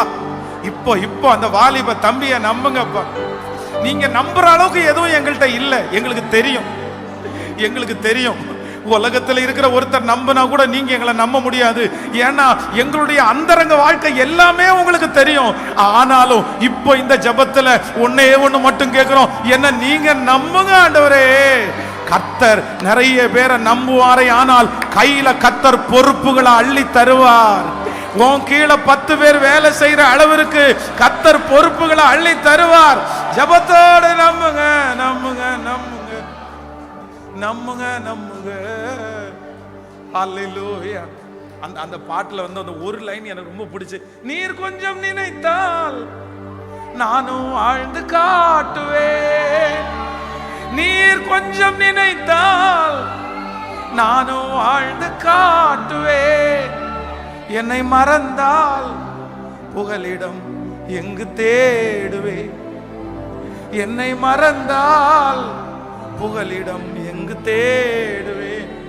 சொந்த அண்ணனே இளையகுமாரனை பார்த்து வேசிகளிடத்துல ஆஸ்தியை அழித்து போட்டவன் திரும்பி வந்திருக்கிறான், எப்படி அவனுக்காக கொளுத்த கன்று அடிக்கலான்னு கேட்கும்போது அவங்க அப்பா அவன் செஞ்ச எந்த தவறையுமே விழாவாரியா எல்லாருக்கும் முன்னாடி இப்படி இப்படி பண்ணான்னு சொல்லவே இல்லை, சொல்லவே இல்லை. உன்னுடைய தம்பி மரிச்சான், ஆனா இன்னைக்கு உயிரோட. ஆமென். இதுவரையிலையும் ஆண்டவருடைய நம்பிக்கைக்கு பாத்திரமா உங்களால நிறைய பேரால நடக்க முடியாம போயிருக்கலாம். ஆனா இந்த இரவு ஆண்டவர் என்னை இங்க கொண்டு வந்ததற்கு ஒரு நோக்கம். நான் நம்புறேன், கர்த்தர் இந்த பலிபீடத்துல என்னை நிக்க வச்சு நிறைய பேரை பார்த்து ஒண்ணு மட்டும்தான் சொல்றாரு, நான் உன்னை இன்னும், கர்த்தர் இன்னும் உங்களை நம்புறாரு. யாரோ ஒரு வாலிப தம்பி ஆண்டவர் இன்னும் நம்புறாரு, இன்னும் நம்புறாரு. மகன், நீ விழுந்த விழுகைய 10 பேரிடத்துல சொன்னா உன்னை யாரும் நம்ப மாட்டாங்க. ஆனா ஆண்டவர் சொல்றாரு, இந்த இரவு நீ வர்றதுக்கு ஒரு பிளானும் இல்லை, ஒரு திட்டமும் இல்லை. ஆனா நீ எதேர்ச்சியா உன்னுடைய வாழ்க்கை அப்படியே அப்படியே முடிஞ்சிருமோன்ற சூழ்நிலையில நீ வந்திருக்கிற. ஆனா ஆண்டவர் இன்னைக்கு உன் கரத்தை பிடிச்சு வாக்கு கொடுக்கிறாரு. நீ நிற்கிறது விளிம்பா இருந்தாலும் உன் கையை பிடிச்சிருக்கிறவர் கர்த்தர். உன் காலடி மண்ணுல இல்ல, உன் காலடி சர்வ வல்லவருடைய கையிலே இருக்குது. கர்த்தர் வாக்கு கொடுக்கிறார், என் கையிலிருந்து உன்னை பறிக்கிறதற்கு ஒருவராலும் முடியாது. இன்னும் இதோ சில வருடங்களுக்குள்ளே இந்த லீபனோன் பெரிய அடர்ந்த காடாக மாறும் என்று கர்த்தர் வாக்கு கொடுக்கிறார். நம்புறவங்க கைகளை மேல தட்டி முழு பலத்தோடு, முழு பலத்தோடு, முழு பலத்தோடு. அந்த எழுப்புதல் இப்பவே ஆரம்பிச்சிருச்சு. இந்த பட்டணத்திற்கு ஆரம்பிச்சிருச்சு, நம்ம சபையின் மூலமா ஆரம்பிச்சிருச்சு, இந்த இரவு ஜெபத்துல ஆரம்பிச்சிருச்சு. எஸ், உங்க ஒவ்வொருத்தரையும் தனித்தனியா கர்த்தர் நம்புறாரு. நீங்க ஒவ்வொருத்தரும் இந்த திருச்சபைக்கு தூண், நீங்க பெரிய தூண். உங்களிலிருந்து கிளைகள் படரும். நீங்க ஒரு மிகப்பெரிய ஆலமரமா கர்த்தர் மாற்றுவேன் என்று கர்த்தர் வாக்கு கொடுக்கிறார். எஸ் எஸ், இல்ல முடியல, முடியல, முடியல. கர்த்தர் சொல்றாரு, நீ முடிஞ்சிருச்சுன்னு நினைக்கிற, ஆனா கர்த்தர் சொல்றாரு, இல்ல, இந்த பாதையில உன்னை நடத்தினது நான் தான். இப்ப நான் துவங்கிட்டேன், துவங்கிட்டேன். நன்றி ஆண்டவரே, நன்றி, நன்றி அப்பா, நன்றி. ஹல்லேலூயா. கைகளை அசைத்து ஒரு ஹல்லேலூயா சொல்லுங்க. நம்பர் 1, ஆண்டவர் வந்து ஃபர்ஸ்ட் யாரை தேடுறாரு அப்படின்னு சொன்னா, தனிமையில அவரோட இருக்கிறவங்கள ஆண்டவர் தேடுறாரு. நம்பர் 2, இரண்டாவதாக ஆண்டவர் வந்து இன்னொரு கூட்டத்தை, யார் ஆண்டவர் ரொம்ப நம்புவார், யார் மேல ஆண்டவர் திட்டத்தை வச்சிருக்க நிறைவேற்றுவார் அப்படின்னு சொன்னா, தனிமையில ஜெயிக்கிறவங்கள ஆண்டவர் தேடுறாரு. தனிமையில ஜெயிக்கிறவங்கள ஆண்டவர் தேடுறாரு. ஒன்று நினைத்துக் கொள்ளுங்கள், ஆண்டவருடைய பிள்ளைகளை நீங்க எங்க வேணாலும் ஜெயிச்சிடலாம், அது ஜெயமாகாது, ஜெயமாகாது. வெளியில ஜெயிக்கலாம். பாருங்க, பொதுவா வந்து யாராவது ஒருத்தர் சர்ச் பிலீவர்ஸ் கூட இருந்தா நம்ம நிறைய பேர் அசுத்தமான வார்த்தையை பேச மாட்டோம், நம்ம பொய் சொல்ல மாட்டோம், நம்ம போனெல்லாம் நம்ம நோண்ட மாட்டோம். ஆனா தனிய தனிய அந்தரங்கத்துல, யாரும் பார்க்காத இடத்துல, யாரும் உங்களை கவனிக்காத இடத்துல, நிறைய பேருடைய வீடுகளில். ஆனா ஆண்டவர் எங்க பார்க்கிறார் அப்படின்னு சொன்னா, நீங்க 10 பேர் இருக்கும்போது எப்படி இருக்கீங்கன்னு ஆண்டவர் அல்ல, கர்த்தர் உங்களை எங்க உங்க பரிசுத்தத்தை செக் பண்றாரு அப்படின்னா, நீங்க தனிமையிலே இருக்கும்போது தான் ஆண்டவர் பரிசுத்தத்தை செக் பண்றாரு. நான் நம்புறேன், ஒரு ரூமுக்குள்ள யாரும் பார்க்காத இடத்துல பரிசுத்தமா வாழாத ஒரு நபர், ஆண்டவருக்கு சாட்சியா வாழாத ஒரு நபர் வெளியில வாழ்ந்து எந்த பிரயோஜனமும் இல்லை. அதான் போத்திபாருடைய மனைவி யோசேப்பை பார்த்து சொல்லும்போது என்ன சொல்றாங்க அப்படின்னு சொன்னா, இங்க யாருமே இல்லையா, எல்லாருமே வெளியில அனுப்பிட்டேன். நம்ம தப்பு பண்றதை யார் பார்க்க போறா? ஒருத்தருமே பார்க்க மாட்டாங்க. வா நம்ம தப்பு பண்ணலாம், எல்லாரையும் நான் மறைச்சிட்டேன், யாருமே சொல்லி கொடுக்கறதுக்கு இல்லை. ஆனா யோசேப்பு அந்த இடத்துல என்ன சொல்றாரு அப்படின்னு சொன்னா, எம்மா எல்லாருடைய கண்ணையும் மறைச்சிட்ட, எல்லாரையுமே வெளியே அனுப்புன, ஆனா எனக்கு ஒருத்தரை தெரியும், அவருக்கு விரோதமா இவ்வளவு பெரிய பொல்லாப்ப நான் செய்கிறது எப்படி, அந்த அத்தனை பேர் வெளியே போனாலும் என்ன ஆண்டவர் பார்க்கிறாருன்ற ஒரு உணர்வு அந்த யோசேப்புக்குள்ள வந்து அந்த பாவத்தை அன்னைக்கு அவாய்ட் பண்ணாம பாருங்களேன். நான் நம்புறேன், அன்னைக்கே கர்த்தர் அவனுடைய நெற்றியில எழுதிட்டாரு, இதே இடத்துல இதே பார்வோனுடைய இந்த ராஜ்யத்துல உன்னை அதிகாரியா நான் வைப்பேன். கர்த்தர் அன்றைக்கு உறுதி எடுத்தார். ஆண்டவருடைய பிள்ளையே, நீங்க என்னைக்கு சுற்றி அத்தனை பாவங்கள் உங்களை நெருங்கி இருக்கும்போது, நிறைய பேர் என்ன சொல்லுவாங்க அப்படின்னு சொன்னா, நான் இருக்கிற சூழ்நிலை அந்த மாதிரி, நான் இருக்கிற வேலை அந்த மாதிரி, நான் இருக்கிற சிச்சுவேஷன் அந்த மாதிரி, தப்பு பண்ணாம இருக்க முடியாது, பொய் சொல்லாம இருக்க முடியாது. அப்படி ஆண்டவர் என்ன பண்ண முடியும்? மன்னிச்சு தானே ஆக முடியும். நீங்க வாழ்ந்த காலத்துல நான் வாழ்றேன், நீங்க இருந்த மாதிரி சிச்சுவேஷன்ல நான் இருக்கிறேன். அன்னைக்கு உங்களுக்கு பாவத்தை தேடி தேடி தான் போனீங்க, இன்னைக்கு பாவம் பக்கத்துல இருக்குது. ஒன்னு நினைச்சுக்குங்க, தேவனால் பயன்படுத்தப்பட்ட எல்லா பரிசுத்தவான்களும் பாவத்தை தேடி போய் பாவத்திலிருந்து வெளியே வரல.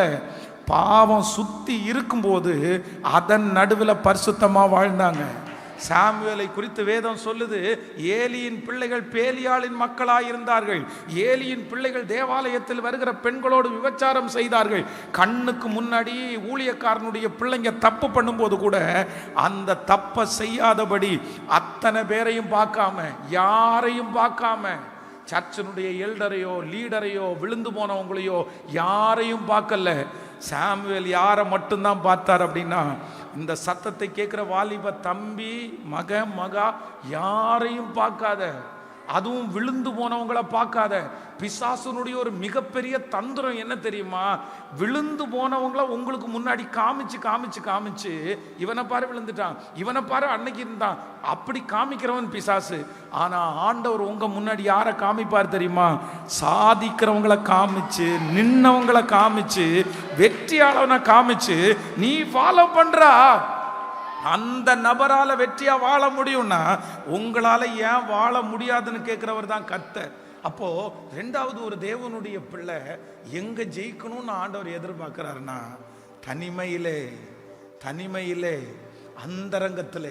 எனக்கு வேதத்தில் ரொம்ப பிடிச்ச ஒரு பகுதி என்ன அப்படின்னா, இந்த தாவீது அந்த கோலியாத்து முன்னாடி நிற்கிறார். அப்போ சவுல் தாவீதை பார்த்து சொல்றாரு, எப்பா நீயோ இளைஞன், அவனோ தன் சிறு வயது முதலே யுத்த வீரன், அவனை ஜெயிக்கிறதுக்கு ஒன்னால ஆகாது அப்படின்னு சொல்றான். சொன்ன உடனே நீ என்ன தைரியத்தில் நிற்கிறப்பா, நீ என்ன கான்ஃபிடென்ட்ல நிற்கிற, நீ எப்படி இவ்வளோ பெரிய கோலியாத்தை நீ எப்படி வீழ்த்துவ, அவனுடைய உயரத்தை பார்த்தியா, அவன் கையில் இருக்கிற பட்டயத்தை பார்த்தியா? ஆனா அந்த இடத்துல தாவீது என்ன சொல்றாரு தெரியுமா? ஒரு விசை சிங்கம், ஒரு விசை கரடி, உமது அடியான் ஆகிய நானே அந்த சிங்கத்தை கொன்றேன், நானே அந்த கரடியை கொன்றேன். ஒருவேளை சிங்கத்தை போல இருப்பான், இல்லைன்னா கரடியை போல இருப்பான். நான் நம்புறேன், வனாந்தரத்தில் அவன் ஜெயிக்கிற ஜெயத்தை பார்க்கறதுக்கு யாருமே இல்லைனாலும், கை தட்டுறதுக்கு யாருமே இல்லைனாலும், யாரும் பார்க்காத இடத்துல அவன் ஜெயிச்சதுனால சகல பேரும் பார்க்கிற இடத்துல கர்த்தர் அவனை ஜெயிக்க பண்ணினார். வாலிப தம்பி தங்கச்சி, யாரும் பார்க்காத இடத்துல நீ ஜெயிச்சேன்னா நான் நம்புறேன், லட்சங்களுக்கு முன்னாடி உன்னை ஜெயிக்கிறவனா கர்த்தர் கொண்டு நிறுத்துவார், ஜெயிக்கிறவளா கொண்டு நிற்கிறார். ஏன்னா என்னுடைய ஆண்டவர் அந்தரங்கத்துல பார்க்கிற பிதா, அந்தரங்கத்துல பார்க்கிற பிதா. அப்படியே சிலரெல்லாம் ரொம்ப ரொம்ப ரொம்ப அப்படின்னா பாத்ரூமுக்குள்ளே போனால் கூட மொபைலை வச்சுருந்தா கூட ஐயோ ரொம்ப தப்பு ரொம்ப தப்பு அப்படின்னா யாராவது ஒருத்தர் பார்த்தா மட்டும்தான் யாருக்காவது, மற்றவங்களுக்கு முன்னாடி நல்லவங்களா இருக்கிறோம், மற்றவங்களுக்கு முன்னாடி பரிசுத்தவான்களா இருக்கிறோம். ஆனால் ஆண்டவருடைய பிள்ளைகளே இல்லை, இந்த சத்தத்தை கேட்குற யாராவது ஒருத்தர் அப்படி இருக்கலாம். உங்களுடைய பர்சனலாக யாருக்கும் தெரியாத ஒரு ரகசியம் உங்களை தொடர்ந்துட்டு வரலாம். அது யாருக்குமே தெரியாமல் இருக்கலாம், உங்களுக்கும் அவங்களுக்கும் மட்டும் தெரியலாம், அந்த பர்சனுக்கும் உங்களுக்கும் மட்டும் தெரியலாம். ஆனால் நான் நம்புகிறேன் உங்கள் 2 பேருக்கு மட்டும் தெரியும்னு நினைக்காதீங்க. அது யார் பார்க்குறா அப்படின்னு சொன்னால் கர்த்தர் பார்க்கிறார், கர்த்தர் பார்க்கிறார், கர்த்தர் பார்க்கிறார். இன்னைக்கு ஆண்டவர் எச்சரிக்கிறார், நீ வெளியே வந்துரு, நீ விட்டுரு, அது தேவையில்லை. ஆனால் ஒன்று நீங்கள் நினச்சிக்குங்க, ஆண்டவர் ரொம்ப நாள் மறைக்க முடியாது. ஆண்டவர் நம்மளை காப்பாற்றுவதற்கு நிறைய வாய்ப்பை கர்த்தர் கொடுப்பார்.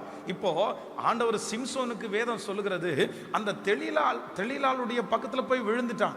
ஆனா ஆண்டவர் அவனை காப்பாற்றுறதுக்கு வாய்ப்பு கொடுக்கிறாரு. அவனுக்கு கொடுக்கிற வாய்ப்பு என்ன அப்படின்னு சொன்னா, எப்பா நீ பழகிட்டு இருக்கிற லேடி சரியில்லை, அவன் உன்னை கொல்றதுக்கு பார்க்கிறா, அவன் உன்னை கட்டுறதுக்கு பார்க்கிறா, இது சரியில்லைன்னு ஆண்டவர் உணர்த்துறாரு. ஆனா அந்த பொண்ணு மேல வச்சிருக்கிற மோகத்தினால இந்த மனுஷனால என்ன பண்ண முடியல அப்படின்னா, அதிலிருந்து வெளியே வர முடியல. நான் நம்புறேன் இந்த சத்தத்தை கேட்கிற யாரோ ஒருத்தருக்கு ஆண்டவர் எச்சரிப்பு கொடுத்துட்டே இருக்கிறாரு. உங்களை காப்பாற்றுறதுக்கு ஆண்டவர் முயற்சி எடுத்துட்டே இருக்கிறாரு. ஒரு டைம் இல்லை, 2 டைம் இல்லை, கர்த்தர் நிறைய டைம் காமிச்சாரு. நீ போற பாதை சரியில்லை, நீ பழகிற ஆளு சரியில்லை, இந்த இடத்துல போனா நீ விழுந்துருவ, நீ செத்துருவ, உன்னுடைய எதிர்காலம் ஒன்றும் இல்லாம போகும்னு கர்த்தர் அடிக்கடி எச்சரித்தும் சிம்சோனை போல அந்த இடத்திலிருந்து நீங்க வெளியே வராம அங்கேயே இருந்துட்டீங்க அப்படின்னு சொன்னா, கண்டிப்பாக ஒரு நாள் நீங்கள் கண்கள் பிடுங்கப்பட்டு உதவியற்றவனாய் போனான். ஆண்டவர் சொல்றாரு, அந்த சிம்சோன் மட்டும் அந்த இடத்திலிருந்து எழும்பி இருந்தான்னு வச்சுங்களேன், வெளியே வந்திருந்தான்னு வச்சுங்களேன், நான் அவனுடைய ஊழியம் எவ்வளவு மகிமையா இருந்திருக்கும் தெரியுமா? நான் நம்புறேன் நீங்க வெளியே வரணும்னு கர்த்தர் எதிர்பார்க்கிறார், நீங்க வெளியே வரணும்னு கர்த்தர் எதிர்பார்க்கிறார். கர்த்தர் இன்னைக்கு இந்த ஊழியக்காரனை அதற்காகத்தான் ஆண்டவர் கொண்டு வந்தாருன்னு நீங்க நினைங்க. பிரதர், உங்களுக்காக தான் பிரதர் கொண்டு வந்திருக்கிறாரு, உங்களை எச்சரிக்கிறதுக்காக தான் பிரதர் கொண்டு வந்திருக்கிறாரு. இல்லப்பா, நான் நிறைய வாய்ப்பு கொடுத்துட்டேன், உன்னிட்ட சொல்லிட்டே இருக்கிறேன், நீ பாதாள குழிக்குள்ள போற, நீ விழ போகிற குழி பெரிய குழி, இதுல விழுந்தா நீ எழும்பவே முடியாதுன்னு கர்த்தர் நிறைய டைம் உங்களுக்கு காமிச்சிட்டாரு. கர்த்தர் போகிற பாதையிலெல்லாம் உன்னை தடுத்து தடுத்து நிறுத்திட்டாரு. ஆனா எல்லாத்தையும் தாண்டி மனசை கல்லாக்கிட்டு, இருதயத்தை கல்லாக்கிட்டு திரும்ப திரும்ப அதற்கு நேராக போவாய். ஆனால் கர்த்தர் இன்னைக்கு இந்த ராத்திரி வேளையில யாரோ ஒருத்தரிடத்துல எச்சரிக்கிறார், இல்ல நீ இன்னைக்கே திரும்பி வந்துரு, அது வேண்டாம். கர்த்தர் உன்னை குறித்து வச்சிருக்கிற நோக்கம் ரொம்ப பெருசு. அந்த இடத்துல போய் விழுவதற்கு அழைக்கப்பட்டவன் அல்ல. ஆண்டவர் உங்க மேல பெரிய அன்பு வச்சிருக்கிறாரு, பெரிய அன்பு வச்சிருக்கிறாரு. ஹல்லேலூயா! எத்தனை பேர் ஆமோதிக்கிறீர்கள்? ஆண்டவரிடத்துல சொல்லுங்க, 2வது ஒரு தீர்மானம் எடுங்க. ஆண்டவரே, இன்னைக்கு ஒரு தீர்மானம் எடுக்கிறேன், நான் எங்க ஜெயிக்க போறேன்னா, நான் எங்க ஜெயிக்க போறேன்னா யாரும் பார்க்காத இடத்துல, யாரும் பார்க்காத இடத்துல, நீங்க யாரும் பார்க்காத இடத்துல ஜெயிக்கும் போது அங்க ஒரே ஒருத்தர் பார்ப்பார், அங்க ஒரே ஒருத்தர் கை தட்டுவார், அங்க ஒரே ஒருத்தர் என்கரேஜ் பண்ணுவார், அங்க ஒரே ஒருவர் தூக்கி எடுப்பார். நான் நம்புறேன் அங்க ஜெயிச்ச நீங்க கண்டிப்பா மற்றவர்களுக்கு முன்பாக நீங்கள் ஜெயிப்பீர்கள். கர்த்தர் உங்களை ஜெயிக்க பண்ணுவதற்கு வல்லவர். இப்ப சொல்லுங்க பார்க்கலாம், கைகளை மேல உயர்த்தி, என்ன நம்புங்க ஆண்டவரே, என்ன நம்புங்க ஆண்டவரே. இல்ல, நான் வாழ்ந்து காட்டுவேன், நான் வாழ்ந்து காட்டுவேன், நான் வாழ்ந்து காட்டுவேன். சொல்லுங்க, நான் வாழ்ந்து காட்டுவேன். பர்சனலா யாரும் பார்க்காத அந்த இடத்துல நான் ஜெயிப்பேன். அம்மா, ஆண்டவர் அப்படிதான் சொல்றாரு. நீ வீட்டுல எவ்வளவு கெட்ட வார்த்தை பேசுற, நீ எவ்வளவு கோபப்படுற, நீ எவ்வளவு திட்டுற, நீ எவ்வளவு மோசமா நடந்துக்கிற, ஆனா ஆண்டவர் சொல்றார், நான் உன்னை பார்க்கிறேன், நான் உன்னை பார்க்கிறேன். நம்புங்கப்பா. என்ன ஆராதிப்பேன். சொல்லுங்க எல்லாரும், நம்புங்கப்பா, நம்புங்கப்பா. என்ன ஆராதிப்பேன் உம்மை. சத்தமா உங்க பிள்ளனா, உங்க பிள்ளனா, உங்க பிள்ளனா, உங்க பிள்ளனா, உங்க பிள்ளனா. நானும் பார்க்கணும், சத்த கேட்கணும், நீங்க ஆற்றணும், தேற்றணும், காயம் கட்டணும்.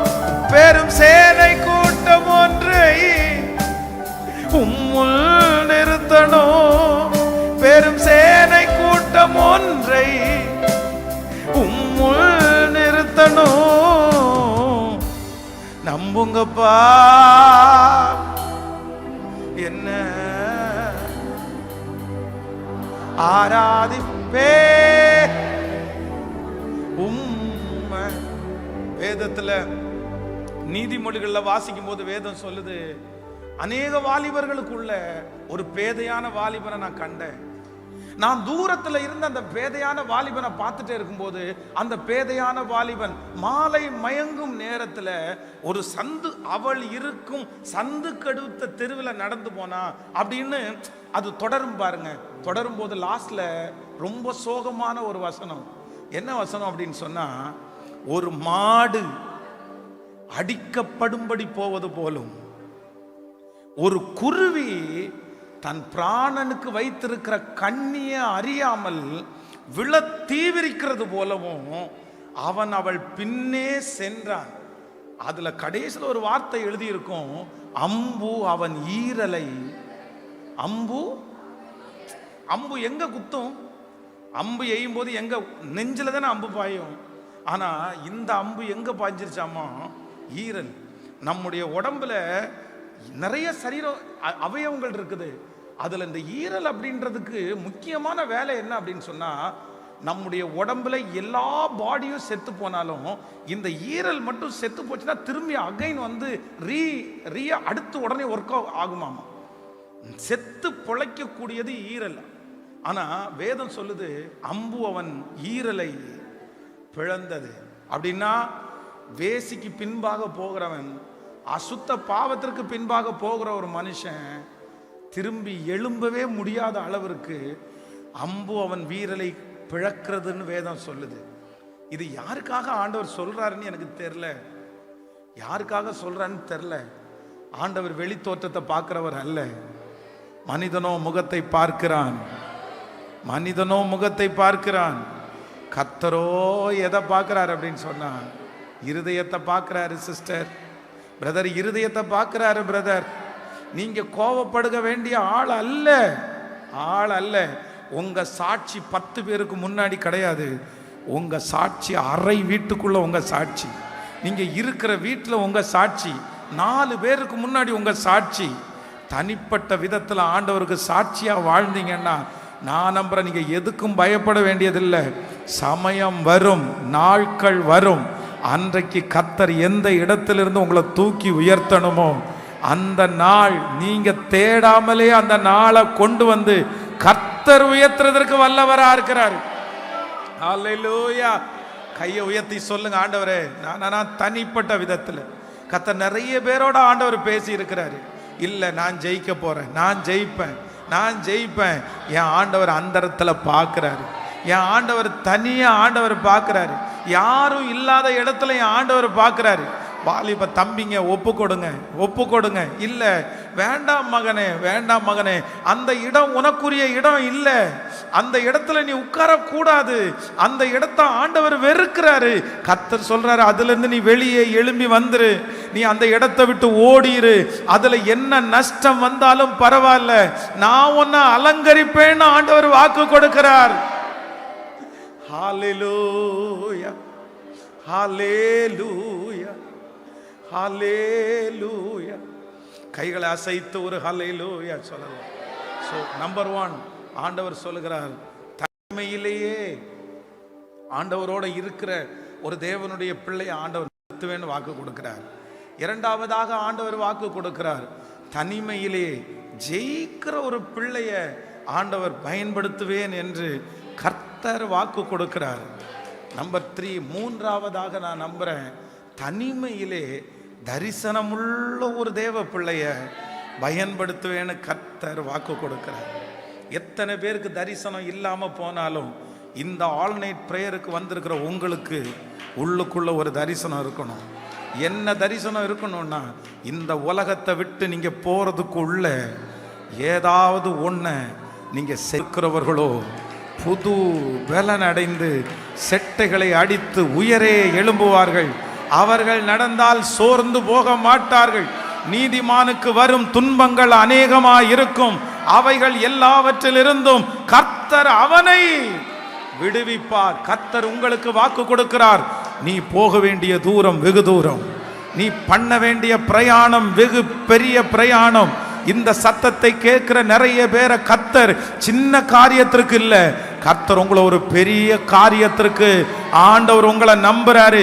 கர்த்தர் சொல்லுகிறார், இந்த தூசியை உதறிவிட்டு எழுந்திரு, இந்த பிரச்சனையை உதறிவிட்டு எழுந்திரு, இந்த போராட்டத்தை உதறிவிட்டு எழுந்திரு.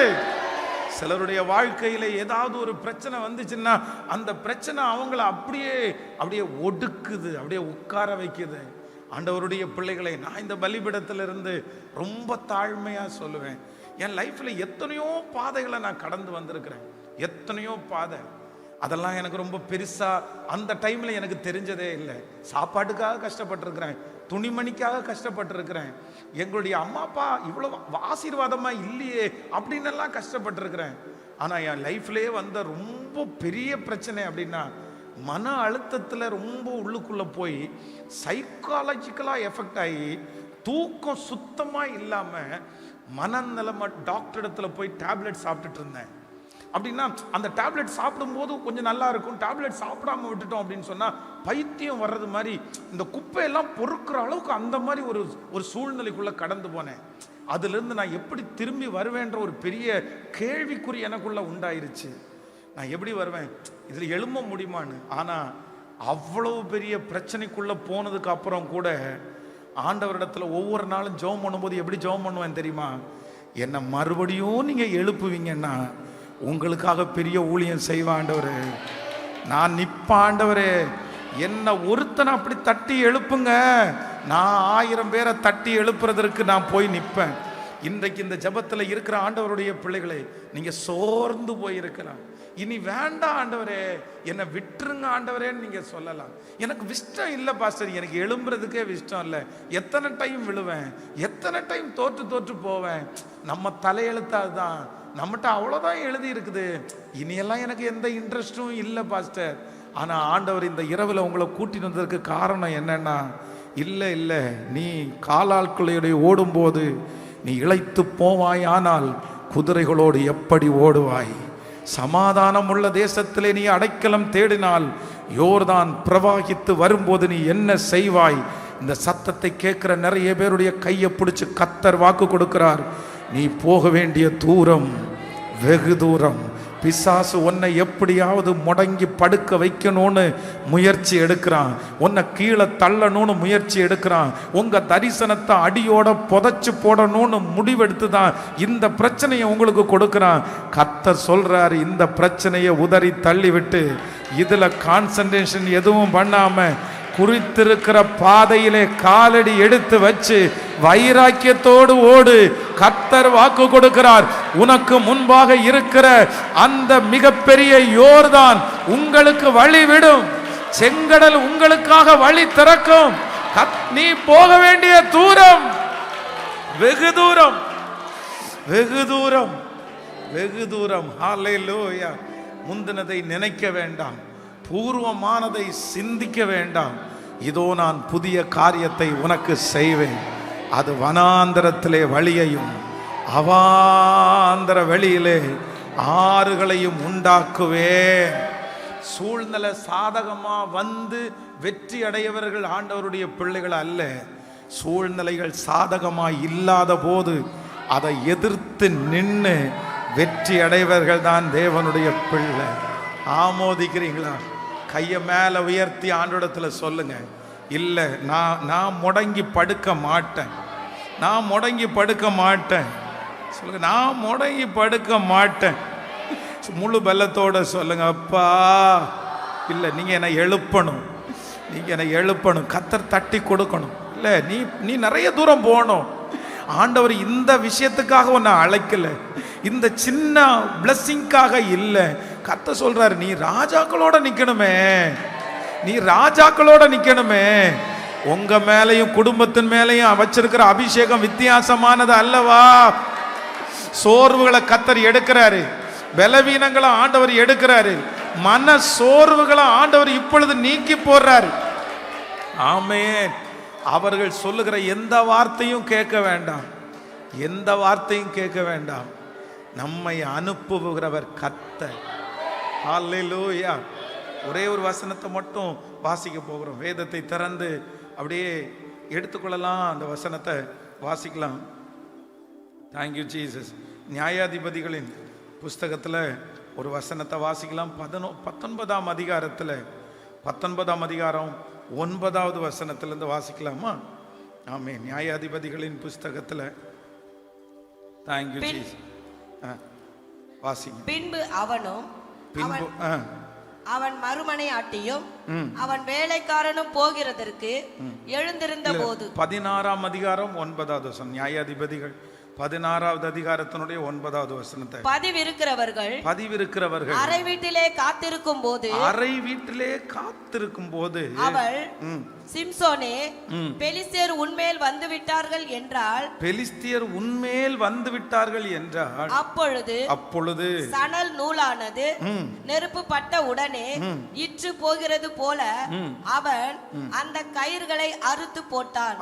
இன்னொரு வசனத்தை கூட வாசிக்கலாம். நியாயாதிபதிகள் 7ஆம் அதிகாரத்தினுடைய 12வது 13வது வசனத்தை வாசிக்க போறோம். நியாயாதிபதிகள் 7ஆம் அதிகாரம் 12, 13. மீதியானியரும் அமலேக்கியரும் சகல கிழக்கத்தி புத்திரரும் வெட்டு கிளிகளைப் போல திரளாய் பள்ளத்தாக்கிலே படுத்து கிடந்தார்கள்.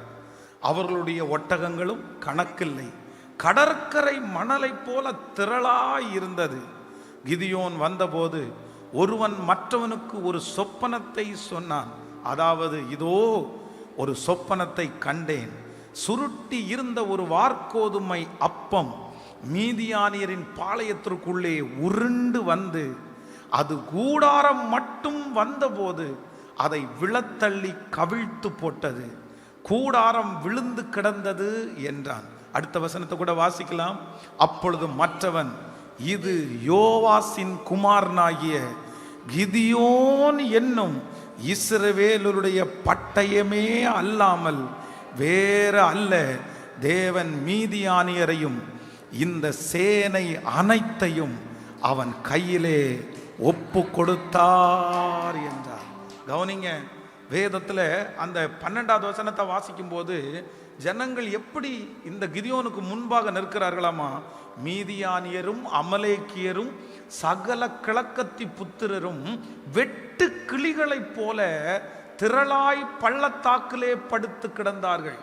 அவர்களுடைய ஒட்டகங்களுக்கு கணக்கில்லை, கடற்கரை மணலை போல திரளாய் இருந்தது. அப்படின்னா இந்த கிதியோனுக்கு முன்பாக ஒரு மிகப்பெரிய சவால் இருக்குது.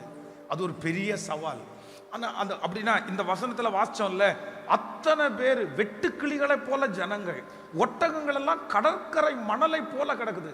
அவ்வளோ பெரிய மிகப்பெரிய பிரச்சனை. ஆனால் இந்த ஒரே ஒரு மனுஷன் மட்டும் நின்றுட்டு இருக்கிறான். ஆண்டவர் சொல்றாரு, நிறைய ஜனங்கள் வேண்டாம், 300 பேரோட உன்னை நான் ஜெயிக்க பண்ணுவேன்னு கர்த்தர் வாக்கு கொடுத்தார். இந்த வார்த்தையை கர்த்தர் இந்த வாரம் முழுக்க என் கூட பேசிட்டு இருக்கிறாரு. நான் போகிற இடத்துலெல்லாம் இந்த வார்த்தையை நான் சொல்றேன். அப்போ இந்த கிதியோன், ஆண்டவரே இவ்வளோ பெரிய கூட்டம் இருக்குது, இத்தனை பெரிய கூட்டத்தை நான் எப்படி சமாளிப்பேன்? வெட்டு கிளிகளை போல ஜனங்கள், ஒட்டகங்கள் எல்லாம் கடற்கரை மணலை போல இருக்குது, நான் 300 பேரை வச்சு எப்படி நான் சமாளிக்க முடியும்? அப்பதான் ஆண்டவர் சொல்றாரு, நீ ஒன்றும் இல்லை, நான் உன்னை வெற்றி அடைய பண்ணுவேன்றதற்கு ஆதாரமா நீ எந்த ஜனங்களை பார்த்து பயப்படுறியோ அங்க போ, அவங்க உன்னை குறித்து என்ன பேசிக்கிறாங்கன்றதை நீ பாரு அப்படின்னு ஆண்டவர் அனுப்பி விடுறாரு. யாருக்கும் தெரியாம இந்த கிதியோன் போய் அவங்க என்ன சொல்றாங்கன்னு பார்த்தா, அங்க இருக்கிற ஒருத்தன் சொல்றான், நான் ஒரு சொப்பனம் பார்த்தேன். அந்த சொப்பனம் என்ன அப்படின்னு சொன்னா, ஒரு சப்பாத்தி இல்லைன்னா ஒரு ரொட்டின்னு வச்சுங்களேன், ஒரு ரொட்டி. அந்த ரொட்டி அங்கேருந்து என்ன பண்ணுது அப்படின்னா அப்படியே உருண்டு வருது. அது உருண்டு வர வர நான் பார்த்துட்டு இருக்கிறேன். நம்முடைய கூடாரம் மட்டும் அந்த ரொட்டி உருண்டு அந்த ரொட்டி இந்த கூடாரத்தை என்ன பண்ணிச்சு, கவிழ்த்து போட்டுச்சு அப்படின்ற சொப்பனத்தை சொல்லும்போது பக்கத்துல இருக்கிற ஒருத்தன் சொல்றான், நீ பார்த்தது கரெக்டான சொப்பனம். அந்த ரொட்டின்றது வேற யாரும் கிடையாது, அவன் கிதியோன் தான் அந்த ரொட்டி. அவன் வருவான், நம்மளை ஜெயிப்பான்னு அந்நியன் பேசி கொண்டிருக்கிறான். கர்த்தர் சொல்றாரு, உன் எதிரியே உன்னை குறித்து இப்படி பேசுறாங்கல்ல, நான் ஏன் உன்னை ஜெயிக்க பண்ண மாட்டேன்னு கர்த்தர் கிதியோனை கொண்டு அவ்வளோ பெரிய ரட்சிப்பை கட்டளையிடுகிறார். நான் நம்புறேன், இன்றைக்கு இந்த சத்தத்தை கேட்கிற அநேகரை பார்த்து கர்த்தர் வாக்கு கொடுக்கிறார், நீ கண்டிப்பா தனிமையில எழும்பணும். கர்த்தர் சொல்லுகிறார், வேற யாரும் உன்னை தட்டி எழுப்ப வேண்டாம், வேற யாரும் உன்னை ஆறுதல் படுத்த முடியல, வேற யாருமே உன்னை உந்தி தள்ள முடியல. கர்த்தர் சொல்றாரு, நீ உனக்குள்ளே எழும்பு, நீ உனக்குள்ளே தட்டி எழுப்பு. உனக்கு ஆறுதல் சொல்ல ஒருவரும் வரமாட்டாங்க. நீ நினைக்கிற யாராவது ஒருத்தர் வரமாட்டாங்களா? என்ன தட்டி கொடுக்கறதுக்கு யாரும் இல்லையா? என்ன தூக்குறதுக்கு யாரும் இல்லையா? நான் விழுந்து போகும்போது இன்னும் கொஞ்சம் என்னை மிதிக்கிறாங்களே, நீ அப்படித்தான் என்னை திட்டிட்டு தானே போறாங்க. ஆனா ஆண்டவர் மட்டும் இன்றைக்கு இந்த ஆல் நைட் பிரேயர்ல, மகளே நீ தனிமையில ஒன்ன நீ கஷ்டப்படுத்திராத, உன்னுடைய தனிமையில உன்னை குறித்து நீ நெகட்டிவா பேசி பேசி உன்னை தாழ்த்தாத. கர்த்தர் சொல்கிறார், தனிமையிலே நீ உன்னை தட்டி எழுப்பு, தட்டி எழுப்பு. உனக்குள்ளே இருக்கிற விசுவாசத்தை தட்டி எழுப்பு, உனக்குள்ளே இருக்கிற பலத்தை தட்டி எழுப்பு. அந்த பெரும்பாடுள்ள ஸ்திரீ, அவளை தட்டி கொடுக்கிறதுக்கு யாரும் இல்லை, உற்சாகப்படுத்துறதுக்கு யாரும் இல்லை, உன்னுடைய வியாதி சரியாகும்னு சொல்றதுக்கு யாரும் இல்லை. ஆனா அவள் மனதிலே ஒரு தீர்மானம் எடுத்துக்கொண்டாள், நான் இன்னைக்கு கர்த்தரை போய் சந்திப்பேன், அவருடைய வஸ்திரத்தை தொடுவேன்னு அவளுக்குள்ளே ஒரு எழுப்புதல் வந்தது. அந்த எழுப்புதல் எப்பேற்பட்ட வியாதியையும் சரி பண்ண முடியுமானால், இன்றைக்கு இந்த ஆல் நைட் பிரேயர்ல கர்த்தர் நிறைய பேர் மேல அந்த எழுப்புதல் அக்னியை இப்பொழுது கர்த்தர் போடுகிறார். கர்த்தர் போடுகிறார். கர்த்தர் உன்னை தட்டி எழுப்புகிறார். இல்ல, நீ எழும்பு, நீ தனியா எழும்பு. உனக்குள்ளே இருக்கிற ஆவியை அனல் மூட்டி எழுப்பிவிடு. கர்த்தர் சொல்லுகிறார், உலகத்தில் இருக்கிறவனை விட உனக்குள்ளே இருக்கிற இயேசு பெரியவர், பெரியவர். கர்த்தர் சொல்லுகிறார், வேற யாரும் வேண்டாம், வேற யாரும் வேண்டாம். உன்னை எழுப்பக்கூடிய சக்தியை உனக்குள்ளே வச்சிருக்கிறேன், உன்னை என்கரேஜ் பண்ணக்கூடிய சக்தியை உனக்குள்ளே வைத்திருக்கிறேன். நீ சாதாரணமான ஒரு மனிதன் அல்ல, நீ ஒரு வார்கோதுமை அப்பம். இந்த வார்கோதுமை அப்பம் நிறைய பேருடைய கண்ணுக்கு முன்னாடி சாதாரணமான பேப்பர் போல இருக்கும்.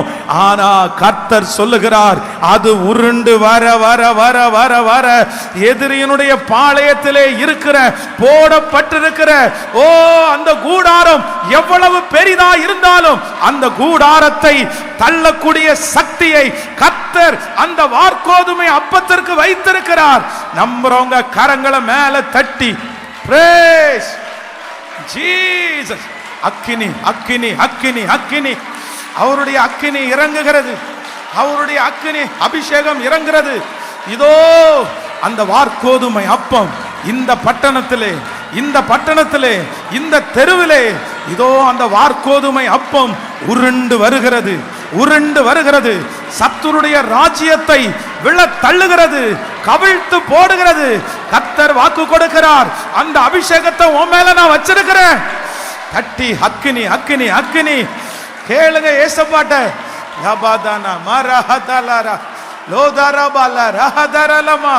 பெரியவர், பெரியவர், பெரியவர். நீ சாதாரணமானவள் அல்ல, சாதாரணமானவன் அல்ல. கர்த்தர் சொல்லுகிறார், உன் மேல வச்சிருக்கிற திட்டம், ஓ கடற்கரை மணலை போல இருக்கிற ஒட்டகங்களையும் ஒரே மனுஷனாய் நீ முறியடிப்பாய். கரங்களை தட்டி கொண்டே அந்த அபிஷேகத்திற்காய் லம் தன மௌரஹதலரம லிபதரலரம் தன மௌரஹதலரம லிபரஹதலரரம. செய்வனை கட்டுகள் என்கிற கூடாரம் உங்களால தகர்க்கப்பட போகிறது, தகர்க்கப்பட போகிறது. வாலிப தம்பியால தகர்க்கப்பட போகிறது. இன்றைக்கு கர்த்தர் என்கவுண்டர் பண்றாரு, என்கவுண்டர் பண்றாரு. ஹalleluya. உங்க குடும்பத்துல நீதான் ஸ்பெஷல், உங்க குடும்பத்துல நீதான் ஸ்பெஷல். உன் குடும்பத்துல ஆண்டவர் உன்னை தெரிந்து கொண்ட பாத்திரம். அதலரம் தனரரம். ஹalleluya. கைகள் அப்படி மேல உயர்த்தி ஆண்டவரே thank you Jesus. கர்த்தர் வாக்கு கொடுக்கிறார். ஹalleluya. உன்னை விட மகளே, உனக்கு உன்னை குறித்து எவ்வளவு தெரியுமோ தெரியாதோ, ஆனா நீ ஒரு பெரிய கர்த்தருடைய கையில இருக்கிற அலங்காரமான கிரீடம். பிசாசுக்கு நல்லா தெரியும், எதிரிக்கு நல்லா தெரியும். அதனால தான் இவ்வளவு போராட்டம். ஏன் எனக்கு மட்டும் இவ்வளவு பிரச்சனை? ஏன் எனக்கு மட்டும் இவ்வளவு போராட்டம்? ஏன் எனக்கு மட்டும் இவ்வளவு தடுமாற்றம்? எனக்கு மட்டும் ஏன் இவ்வளவு சோதனை?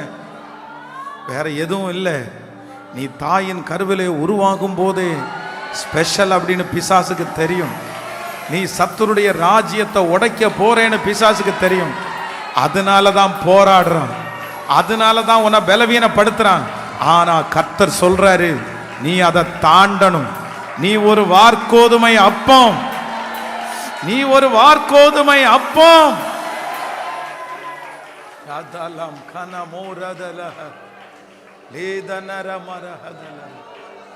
Thank you Jesus, thank you Jesus. Hallelujah. கைகளை உயர்த்தி ஒரு ஹalleluya சொல்லுங்க. So number 1, முதலாவதாக தனிமையிலே தேவனோடு பழகுங்க. நம்பர் 2, தனிமையிலே ஜெயித்து கொள்ளுங்கள். நம்பர் 3, மூன்றாவது தனிமையிலே உங்களை தட்டி எழுப்புங்கள். ஒரு உண்மையான ஆண்டவரோட நடக்கிற பிள்ளைகளுக்கு ஆறுதல் தேறுதல் வேற யாரும் கிடையாது, எனக்குள்ளே. அதைத்தான் சங்கீதக்காரனாகிய தாவீது சொல்லும்போது சொல்கிறான், என் ஆத்துமாவே நீ ஏன் கலங்குகிறாய், ஏன் எனக்குள் தியங்குகிறாய்? கர்த்தரை நோக்கி காத்திரு, அவர் சமூகத்திலிருந்து உனக்கு ரட்சிப்பு வரும். அப்போ நம்மளை யார் தான் தட்டி கொடுக்கணும்? நம்மளை யார் தான் தட்டி கொடுக்கணும்? நம்மளை யார் தான் தேற்றணும்? சத்தமா சொல்லுங்க, சத்தமா சொல்லுங்க. வேற யாரையும் எதிர்பார்க்க கூடாது. வேற நீங்க அப்படி எதிர்பார்த்தீங்கன்னா நீங்க சாதனையாளர்களா மாறவே முடியாது. பரிசுத்தவான்கள் அத்தனை பேரையும் யார் தான் தட்டி எழுப்பினா அப்படின்னா அவங்களே. அப்படி எந்திரா, நீ எந்திரா, பரவாயில்லடா, போ போ, ஒன்றும் இல்லை ஒன்றும் இல்லை, அவன் கூட கர்த்தர் இருக்கிறாரு. அப்போ சில நேரத்தில் தனிமையில பிசாசு வந்து நெகட்டிவை விதைச்சிட்டே இருப்பான். நீ எழும்ப மாட்டேன்னு சொல்லுவான், நீ எங்க பண்ண போறேன்னு சொல்லுவான். ஆனா நீங்க அதை எதிர்த்து நிக்கணும். தனிமையில நீங்க என்ன பண்ணணும் அப்படின்னா, என்னை பலப்படுத்துகிற கிறிஸ்துவினால் எல்லாவற்றையும் செய்ய எனக்கு உம்மாலே ஒரு சேனைக்குள் பாய்வேன், என் தேவனாலே எந்த மதிலையும் நான் தாண்டுவேன். முன்பாக போனாலும் அவர் இல்லை, பின்பாக கிரியை செய்தும் அவரை காணேன். ஆனாலும் நான் போகும் வழியை அவர் அறிவார். அவர் என்னை சோதித்த பிறகு பொன்னாக விளங்குவேன். இந்த தோல் முதலானவைகள் அழுகி போனாலும் அந்நிய கண்கள் அல்ல, என் கண்களால் நான் அவரை காண்பேன். அவர் என்னை கொன்று போட்டாலும் அவர் மேல் நம்பிக்கையா இருப்பேன். உங்களை நீங்க தட்டி கொடுக்கணும், உங்களை நீங்க பலப்படுத்தணும். ஏன் அப்படின்னா ஆண்டவர்ன்ற ஒரு சக்தி உங்களுக்குள்ள வந்ததுக்கு பிற்பாடு நீங்க மறைஞ்சிருக்க முடியாது, நீங்க பிரகாசிச்சு தான் ஆகணும். நான் தீர்க்க தரிசனமா சொல்றேன், இங்கே ஒரு சில வார்கோதுமை அப்பங்கள் உண்டு. இங்கே ஒரு சிலர் வார்கோதுமை அப்பம். நீ பார்வைக்கு சாதாரணமானவங்களா தெரியுறீங்க, நீங்க வெயிட்லெஸ்ஸா தெரியுறீங்க, உங்களை மதிக்கிறதுக்கு யாரும் இல்லை. ஆனா கர்த்தர் சொல்றாரு, நீங்க இந்த ஜெபங்கள் முடிய நீங்க உருண்டு பெரிதாகி எதிரியனுடைய பாளையத்துக்குள்ள போவீங்க.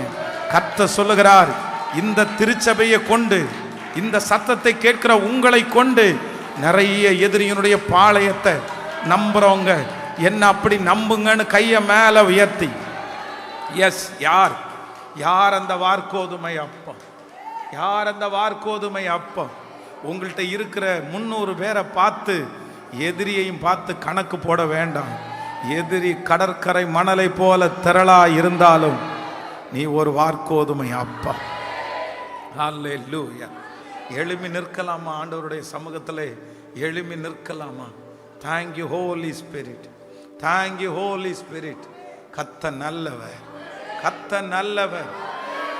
இத்தனை ஆபத்தையும் தாண்டி நீங்க நிறைய பேர் சின்ன வயசுலயே மரணம் அடைகிறது போல எத்தனையோ சூழ்நிலையை பிசாசு கொண்டு வந்தான். இங்கே இந்த சத்தத்தை கேட்குற நிறைய பேர் நீங்க மரணத்தை 2-3 டைம் ஜெயிச்சவங்க நிக்கிறீங்க. கர்த்தர் உங்களை எங்க இருந்து மீட்டெடுத்தார் தெரியுமா?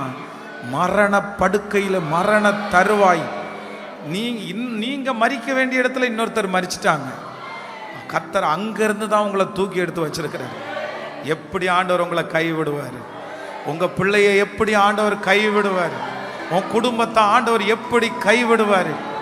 இதுவரையிலும் உன்னை நான் தானே நடத்தினேன், இதுவரையிலும் உன்னை நான் தானே போஷித்தேன். இந்த நிலைமை வரைக்கும் உன்னை கொண்டு வந்தது கர்த்தர் சொல்ல, நான் தானப்பா. அம்மா கர்த்தர் தானம்மா. பிரதர் கர்த்தர் தானே பிரதர். நீங்க செத்துருவீங்கன்னு எத்தனை பேர் பிரதர் நினைச்சாங்க? நீங்க ஒன்றும் இல்லாம போவீங்கன்னு எத்தனை பேர் நினைச்சாங்க பிரதர்? இதுக்கு மேல இவன் எழும மாட்டான்னு எத்தனை பேர் சொன்னாங்க? இவன் தற்கொலை பண்ணி சாவான்னு நினைச்சாங்கல்ல, இவன் ஊரை விட்டு ஓடுவான்னு சொன்னாங்கல்ல. ஆனா ஆண்டவர் உனக்கு உங்களை கைவிட்டாரா? இன்னைக்கு வரைக்கும் அந்த சத்துருக்கு முன்னாடி தானே நிக்கிறீங்க. இன்னைக்கு வரைக்கும் அவன் கண்ணு முன்னாடி தானே நிக்கிறீங்க. கர்த்தர் அவன் கண்ணு முன்னாடி உங்களை அழிக்கல, அழிக்கல. கர்த்தர் வாக்கு கொடுக்கிறார், இதுவரையிலும் உன்னை நடத்தினது உண்மையானால், உண்மையானால் இனி நான் உன்னை நடத்த போகிறது பிரமிப்பா இருக்கும், ஆச்சரியமா இருக்கும். நம்புறவங்க கை வலிச்சா கூட பரவாயில்ல, கையை மேல உயர்த்தி, கையை மேல உயர்த்தி இயேசுவேன்னு கூப்பிட்டு, எஸ், ஜெபம் பண்றவங்க ஜெபம் பண்ணுங்க, மன்னிப்பு கேட்கிறவங்க மன்னிப்பு கேளுங்க, ஏசப்பாட்ட மன்னிப்பு கேட்கிறவங்க மன்னிப்பு கேளுங்க, ஜெபம் பண்றவங்க ஜெபம் பண்ணுங்க, பயன்படுத்துங்க ஆண்டவரேன்னு சொல்றவங்க பயன்படுத்துங்க ஆண்டவரேன்னு சொல்லுங்க. ஹல்லேலூயா, ஹல்லேலூயா, ஹல்லேலூயா. ரம் தே நம ரஹதலரம. இந்த தேவ சமூகத்திலிருந்து இந்த ராத்திரி வேளையிலே ஒரு வார்கோதுமை அப்பம், ஒரு வார்கோதுமை அப்பம். இதோ அந்த வார்கோதுமை அப்பம் கர்த்தருடைய கரத்திலே இருக்குது, கர்த்தருடைய கரத்திலே இருக்குது. இந்த வார்கோதுமை அப்பம் நம்பி இருக்கிறது கர்த்தரை. இந்த வார்கோதுமை அப்பம் அத்தனை பேரும் தூங்கி கொண்டிருக்கும் போது இந்த வார்கோதுமை அப்பம் கர்த்தருடைய சமூகத்திலே விழித்திருக்கிறது. அதான் அதான் வார்கோதுமை அப்பம். நான் நம்புறேன், நீங்க தான் வாலிப தம்பி, நீதாண்டா வாலிப தங்கச்சி, நீதான். உனக்கு பின்னணி யாரும் இல்லை. ஆனா கர்த்தர் சொல்றாரு, பயங்கரமான பராக்கிரமசாலியாய் உன் பின்னாடி நான் நிக்கிறேன், உன் பின்னாடி நான் நிக்கிறேன், உன் பின்னாடி நான் நிக்கிறேன். இல்ல, உனக்கு நிழலாய் நான் இருப்பேன், உன்னை கொண்டு போவேன். உங்க அப்பா இல்ல, நான் தான் உனக்கு அப்பா, நான் தான் உனக்கு அம்மா. Yes yes yes. கை வலிச்சா கூட பரவாயில்ல, சத்தத்தை உயர்த்தி ஜெபம் பண்ணிட்டே. நம்தனரலத்தனரம் கமனோர் லதரலரம் தனரலரமா. மண்ணான மனிதன் நான், என்னால் ஏதும் ஆகுமா? மண்ணான மனிதன் நான், என்னால் ஏதும் ஆகுமா? உம் பிள்ளையாய் நான் வாழ முடியுமா? உம் பிள்ளையாய் நான் வாழ முடியுமா? பாவி என் மீது ஏன் இந்த அன்பு ஒன்றும் புரியலை, சித்தம் என் மீது வைத்திட்ட பின்பும் வாழ தெரியலையே. பாவி என் மீது ஏன் இந்த அன்பு ஒன்றும் புரியலையே, சித்தம் என் மீது வைத்திட்ட பின்பும் வாழ தெரியலையே, இன்னும் வாழ தெரிய. கைய மேல உயர்த்தி தேவனே ஜீவனே, தேவனே என் ஜீவனே, இயேசுவே வாழி சத்தியமே, தேவனே என் ஜீவனே, இயேசுவே வாழி சத்தியமே. பாவி என் மீது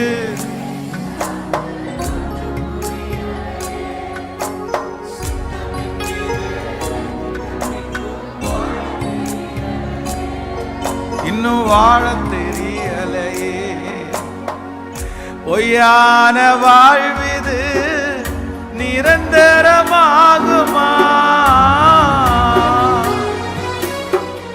பொய்யான வாழ்விது நிரந்தரமாகுமா, நீர் என்னை பயன்படுத்த முடியுமா,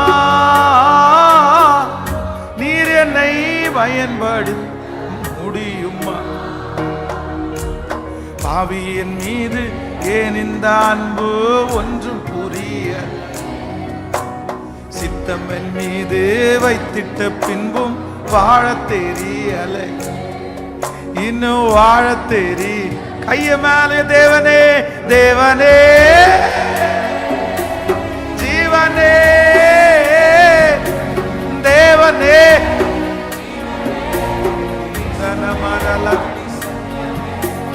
தேவனே, அப்பா சத்தியமே. நன்றி அப்பா, எனக்காக நீங்க ஜெபம் பண்ணுங்க பாஸ்டர். ஆண்டவர் இன்னைக்கு என் கூட பேசினாரு. நான் தான் பாஸ்டர் எல்லாருக்கும் முன்னாடியும் ரொம்ப வெற்றியா நடக்கிறது மாதிரி நடக்கிறேன், ஆனா பர்சனலா தனிப்பட்ட விதத்துல எனக்கு கண்டிப்பா நான் தான் பாஸ்டர் தனிப்பட்ட விதத்துல ரொம்ப நெகட்டிவாவே யோசிக்கிறேன். தனிப்பட்ட விதத்துல என்னால ஜெயிக்கவே முடியல பாஸ்டர், பர்சனலா ஆண்டவரிடத்துல போய் நிக்கவே முடியல பாஸ்டர். ஆனா ஆண்டவர் தான் என் கூட இன்னைக்கு பேசினாரு. உங்க கையை மட்டும் உயர்த்துங்க, உங்களுக்காக ஜெபம் பண்றேன். நன்றியப்பா, நன்றியப்பா. இந்த கரங்களை பார்த்துருங்க ஆண்டவரே, இந்த கரங்களை பார்த்துருங்க ஆண்டவரே. குறை சொல்றதுக்கு கங்கணம் கட்டிட்டு அத்தனை பேர் காத்து கிடக்குறாங்கப்பா.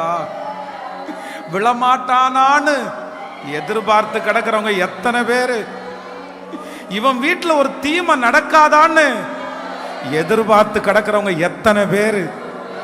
ஆனாலும் ஆனாலும் ஆனாலும் ஆனாலும் ஆனாலும் மோசையினுடைய கையில தள்ளாடுகிற அந்த கோலை உங்க நீங்க பாருங்கப்பா, பாருங்கப்பா. என் பிள்ளைய பாருங்க ஆண்டவரே, என் பிரதரை பாருங்க ஆண்டவரே, என் தாயார பாருங்க ஆண்டவரே, என் தங்கச்சிய பாருங்க ஆண்டவரே. உங்களை தவிர வேற யாருப்பா தூக்க முடியும்? அவ்வளவு ஜெபத்துக்கு வந்தாலும் அத்தனை ஜெபம் பண்ணாலும் மனசு சொல்லுது, நீ எப்படி நிக்க போற, நீ எப்படி சாதிக்க போற, நீ எப்படி தாண்ட போறேன்னு மனசு யாருக்கும் தெரியாம இருதயத்துக்குள்ள மனசு துக்கமா இருக்குப்பா. ஆனா இப்போ உம்முடைய ஊழியக்காரனாகிய நான் திறப்பிலே நின்று இந்த இரவுல உங்க பிள்ளைகளுக்காக ஜெபிக்கிறேன். நீர் பேசின வார்த்தையின்படியே வெகு சீக்கிரம் இது ஒரு வார்கோதுமை அப்பமாய் மாறி உருண்டு வந்து எதிரியினுடைய பாளையத்தை ஜெயித்து ஒரு அற்புதத்தை எங்கள் பிள்ளைகள் மூலமாய் நடப்பிக்க போகிறதற்காய் உமக்கு நன்றி ஆண்டவரே. நன்றி அப்பா, நன்றி அப்பா. இந்த பலன் அப்படியே மரணம் வரைக்கும் இருக்கட்டும், இந்த தைரியம் மரணம் வரைக்கும் இருக்கட்டும். இந்த ஆவியினுடைய அனல் உங்களை சந்திக்கிற வரைக்கும் தொடரட்டும் ஆண்டவரே. இனி எந்த பிரச்சனை வந்தாலும் பின்னோக்க கூடாது, பேக் அடிக்க கூடாது. இன்னைக்கு எடுத்து வச்ச கால் இனி எதிரியினுடைய பாளையத்துல போய் அந்த கூடாரத்தை பெயர்க்கிற வரைக்கும் உங்க கிருபை தாங்கட்டும் ஆண்டவரே.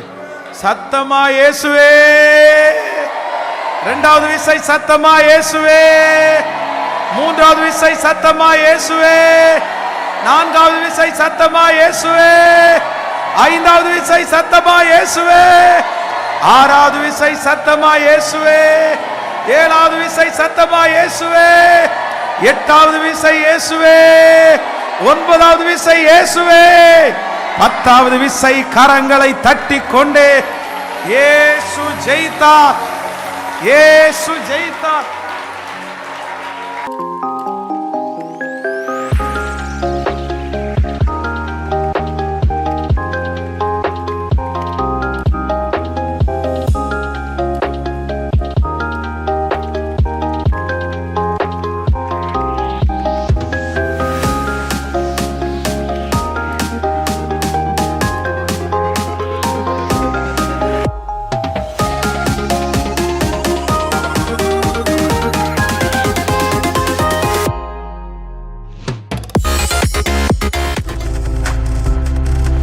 நீங்கள் பார்த்துக் கொண்டிருப்பது உங்கள் ஜாய் டிவி. உங்கள் துக்கம் சந்தோஷமாய் மாறும்.